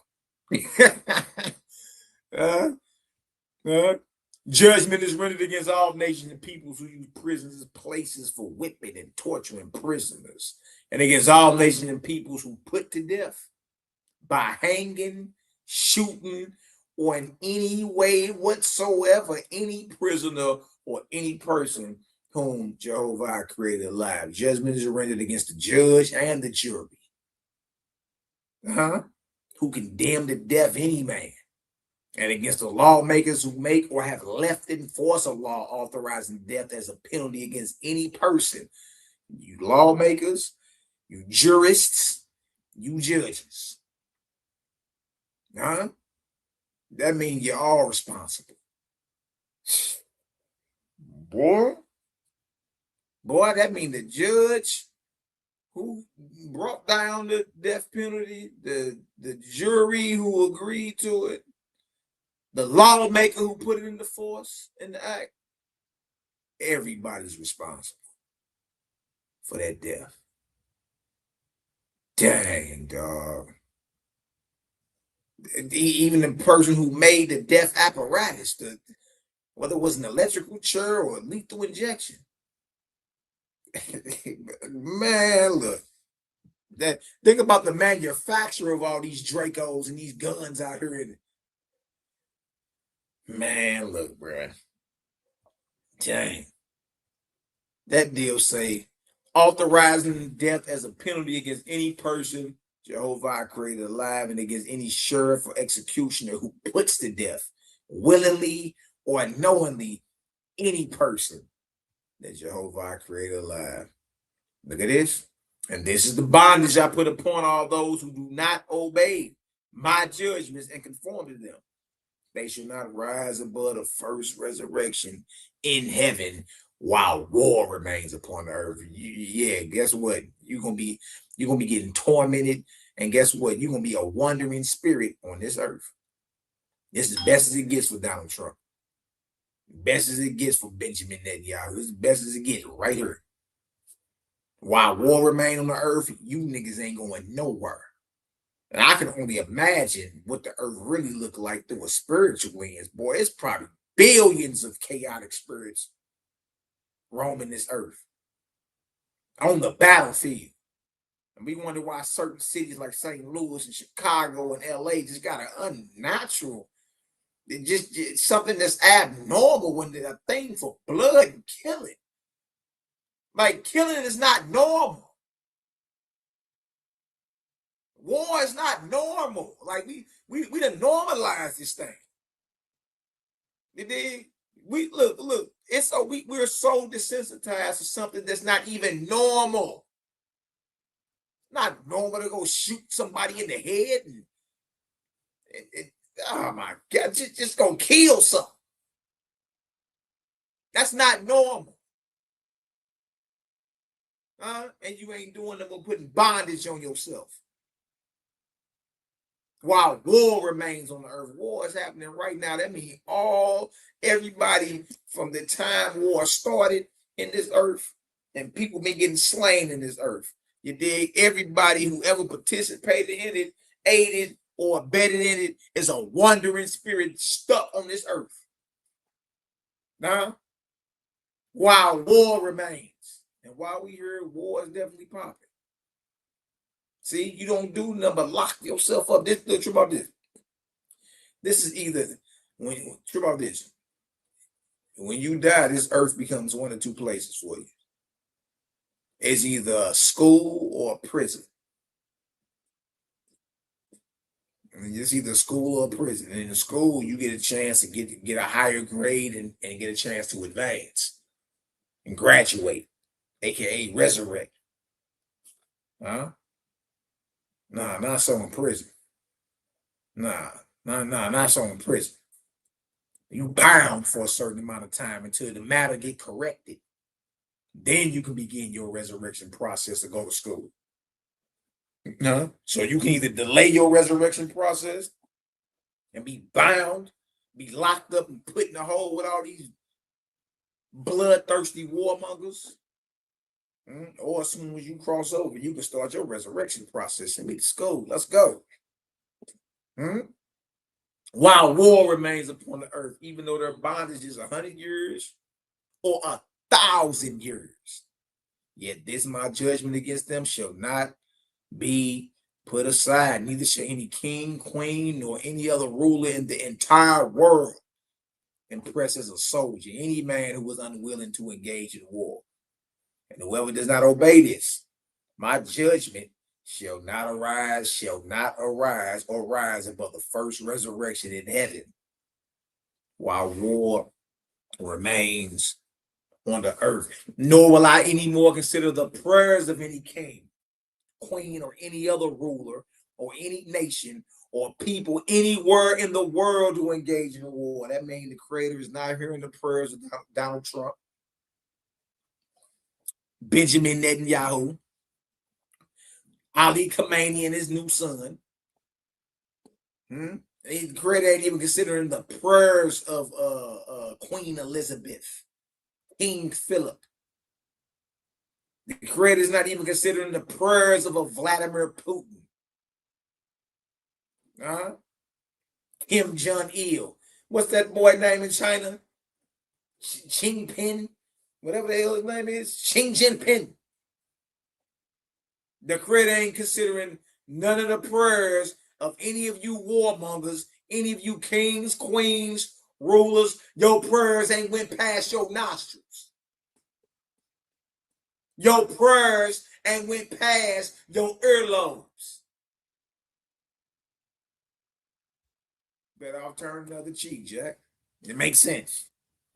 Nor will I anymore consider the prayers of any king, queen, or any other ruler, or any nation or people anywhere in the world who engage in war, offensive or defensive, or who aid or abet war in any way whatsoever.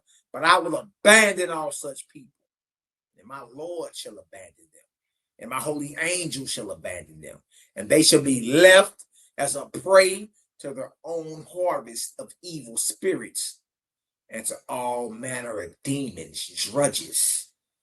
Boy,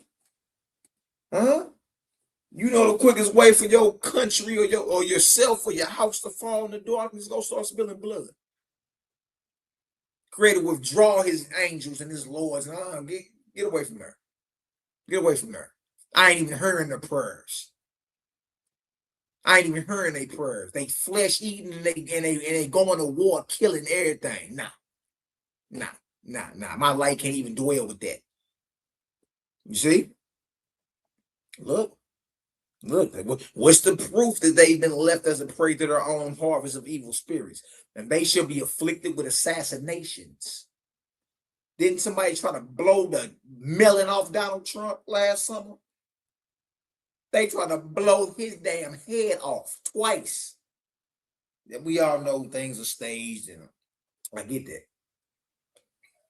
But the narrative was, right? Didn't your boy Charlie Kirk get his noodle knocked off last what was that? November, October last year? And they shall be afflicted with assassinations. What just happened to the Ayatollah over in Iran? They killed him, every general in their army, all of it assassinated. Why? It's the war. This is what war produces. What you mean? What you mean? You thought war was going to produce nirvana, bliss, peace on earth? No. No. No, they shall be left as a prey to their own harvest of evil spirits and to all manner of demons. And they shall be afflicted with assassinations, intriguers, and despoilers, and with anarchy, riots, and destruction. Don't we got the ICE riots? The anarchy? Huh? Look at this. For they shall be made to understand that whomever Jehovah created alive is sacred upon the earth, and that whoever does not heed these my judgments sins against the Almighty. From your flesh eating down to you being bloodthirsty and going to war. Man is in violation. So you got to check yourself, even if that's the outcome you're looking for. What do you want? What kind of spirit is inspiring you? This Millie Miles devotee named Elder Tiny Gun, Yahra, named the Black Sage now. Y'all, he was on Sinetta the other day saying, damn right, bomb them all. I say, oh. Bro, I've been known you were serving a dark lord, boy. I've been known you was a Sith Lord, boy. But you look, boy, that drudge in him couldn't hold back. He came out and say, damn right, bomb all the Palestinians, bomb all the Iranians, kill them all. I was like, well, damn. Talking about a confession. And he got the unmitigated gall to say that he got some type of light and that he's some type of scholar. Boy, you's a baby. You ain't figured out yet that war begets war? Huh? Look, y'all rise with the bombing of hospitals full of children. He said it. Damn right. Kill them all. Bomb them all back to the Stone Age. This nigga's rooting for Donald Trump and Benjamin Netanyahu. I say, whoa.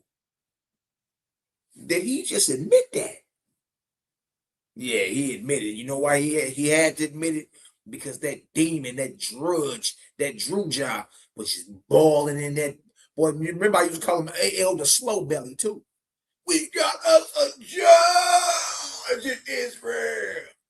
We ain't seen Bobo since. Some little chick he brought to the debate that was supposed to try to teach us something about some Hebrew. Huh? On the camera showing her skinny little chest. Huh? No, y'all right, all down in your stomach regions. Huh? With that belly hanging over that belt line.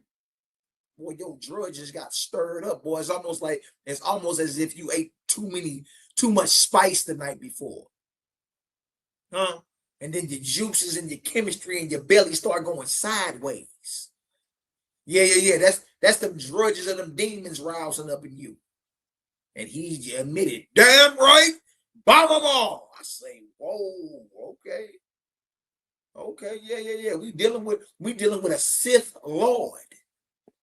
If y'all ever watch Star Wars, you know the Dark Lords and them, the Sith. The other side, they wasn't with the Jedi and them are the ones, the sons of light and all them. You're dealing with Darth Vader and them. Huh? I've been known you was led by a Sith Lord, boy, but damn, come on out and tell it all. Come on. Yeah, that drudge in your belly, boy, forced you to go ahead and bleep that out or yell that out. Bomb them all. I say, whoa. And this supposed to be an Israelite elder. An Israelite elder. For they shall be made to understand that whomever Jehovah created alive is sacred upon the earth, and that whoever does not heed these my judgments sins against the Almighty. Behold, it is not sufficient apology for them to say, oh, an evil king will come upon my country and possess it. I say to you, old man, all countries are the creators. All countries are the creators. Be his servant for peace and righteousness, having faith in him. Behold, your God has come to put away old things and to give you the kingdoms of Jehovah as they are in his exalted heavens. Heed the judgments. Heed the judgments of your God. You cannot stop the hand of the Almighty. Good night, good night, good night. We almost done. If y'all get some understanding, I'll drop a vortex in the chat, man. That boy's a Sith Lord. That boy's a Sith Lord. Yeah, I drop a vortex in the chat, man. Easy, easy money. So look at this. And we about to close out in a second. All right. Look at this right here. It says the whole reason for non-resistance or peace over eye for an eye or war is because war and early deaths brings afflictions on the angels who are charged with receiving the spirits of the dead. In essence, it's like a premature spiritual birth, millions of them. Have you ever asked yourself what happens to the spirits of those slain in war or aborted and died in infancy? Now you know. Yeah, better turn the other cheek. Conflict number 2, the law of oaths and vows. Numbers 31 through 2, 10 through 13, and 16. And Moses spake unto the heads of the tribes concerning the children of Israel, saying, this is the thing which the Lord hath commanded. If a man vow a vow unto the Lord, or swear an oath to bind his soul with a bond, he shall not break his word. He shall do according to all that proceedeth out of his mouth.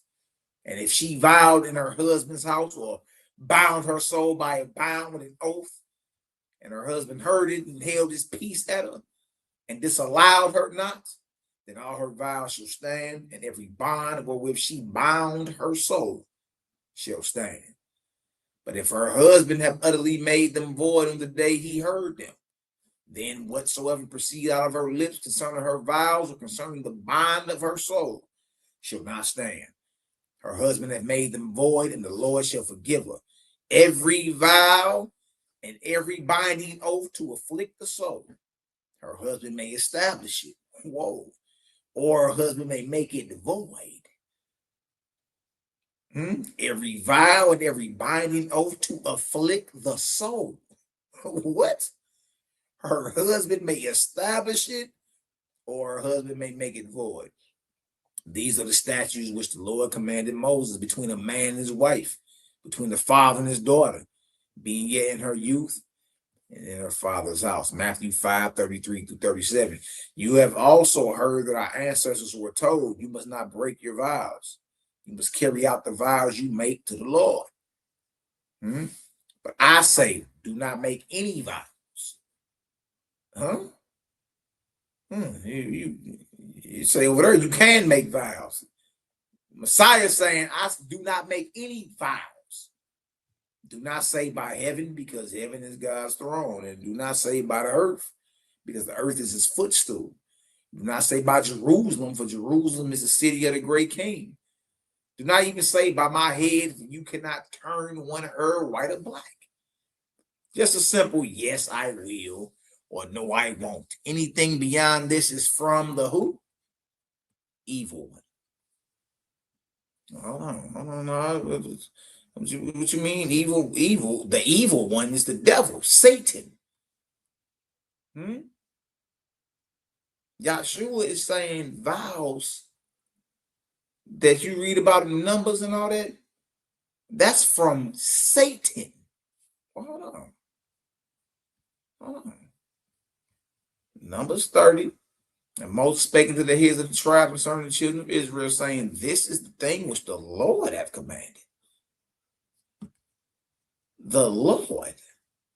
The Lord is supposed to be Yahweh or Yahuwah, the Most High, right? Well, down here in Matthew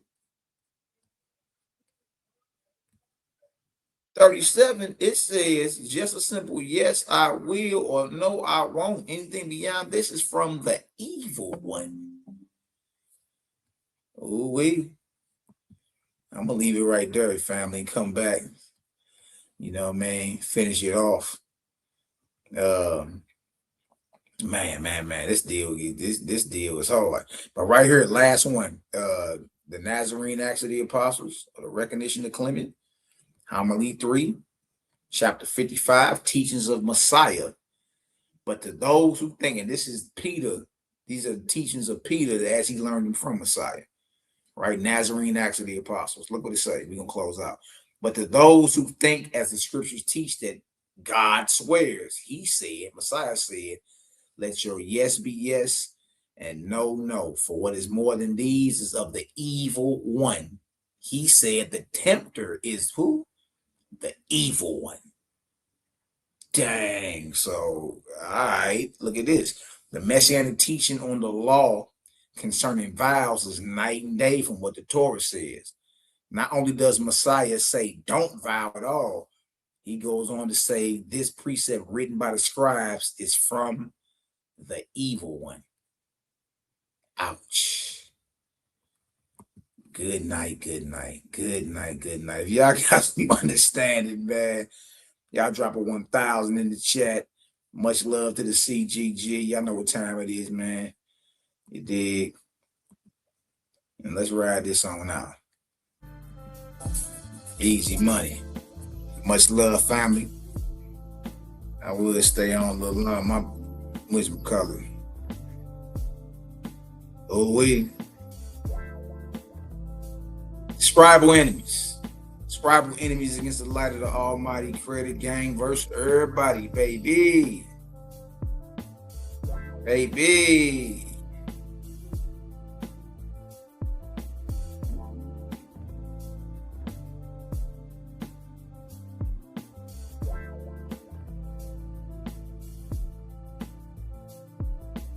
Ooh wee.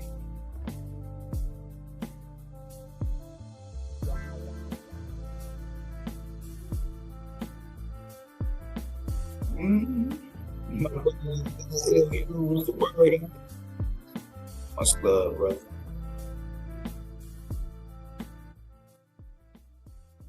Answer the question. Somebody else in there, what is it? What's be a practical goal to the spirit of, like what it says, it says you have a corporeal body and a spiritual body. Hear me and I'll open your understanding. I come to free not only the corporeal man, the physical man, but the spiritual man. Yeah, with your freedom, you also attain to responsibility. So that sooner or later, your fidelity to your creator and to your fellow man in righteousness, love, and good works shall become the most sacred study of your life. Your God does not come in this era as a dictator, but as your elder brother with ample experience. Nor do I command saying you shall believe because I, your God, have said it or revealed it in this book. Nevertheless, through I speak, sky, earth, spirit, light of Jehovah, the creator, is revealed to man. And man is to judge himself and labor to save himself, so that by this he may have honor and glory. For the will of the creator is not for man to be forever led, but for man to ultimately have the light of practicing good works organically from infancy up. OISP is a primary. It's a primary source for the information contained in it. All right. It's a primary spiritual text. A primary for the spiritual, OISP is for the spiritual and practical enlightenment and development of individuals, groups, and humanity. Shout out to my brothers and them. They be humanitarians, absolutely. And humanity for their glory and happiness, and for the glory of the whole. In the words of Jehovah and his angel ambassadors. Being a Cosmon Bible, meaning a present era, current era Bible, where we at today time. What does it contain, Malachi? A history of the dominions of the higher and lower heavens on the earth for the past 25,000 years. being from the submersion of the continent of Pan in the Pacific Ocean. Yes, the Ring of Fire you see today was there. Right there was once a whole continent above water, commonly called the Flood or Deluge, to the Cosmon era at the present time. Also, a brief history of the preceding years from man's beginning on Earth to the flood, together with a synopsis of the cosmogony of the universe. So Waspy's touching everything from the Earth, the atmosphere around the Earth, the lower heavens, and then the emancipated heavens, the ether, out of space. And that's just one world. It's countless of worlds with the same setup. So a synopsis of the cosmogony of the universe. Cosmogony is the branch of science that deals with the origin of our solar system and our universe. No, it's not cosmology, it's cosmogony. A synopsis of the cosmogony of the universe, the creation of planets, the creation of man, the unseen worlds, the labor and glory of gods and goddesses, and those are just sons and daughters of the Creator. They're not worshipped. If you worship a god or a goddess, that god or goddess is false. Okay? The labor and glory of gods and goddesses in the heavens of the earth and in the ethereal heavens above them. So that's what Owaspy is, a spiritual guidebook. Tap in, you know, man, with the Creator Gang, man. Be live all the time. Tap in Cosmon Cal TV. Tap in with Sela Shalom TV. Let me stop sharing real quick. All you gotta do is just tap in with the fam. That's it. Ooh, we. All you gotta do is tap in with the fam. You know what I mean? Know what I mean? Hold on. This brother right here, Cosmon Cal TV. If you want to know more about Owaspy, go over there, like, subscribe, share. Of course, you can like, subscribe, share right here at Honor Humility STL. Go to Sela Shalom TV.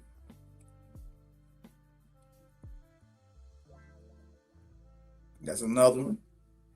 I ain't see Sela in the chat, so he might be handling some business today. You dig? And we outside, man. It's a gang of us.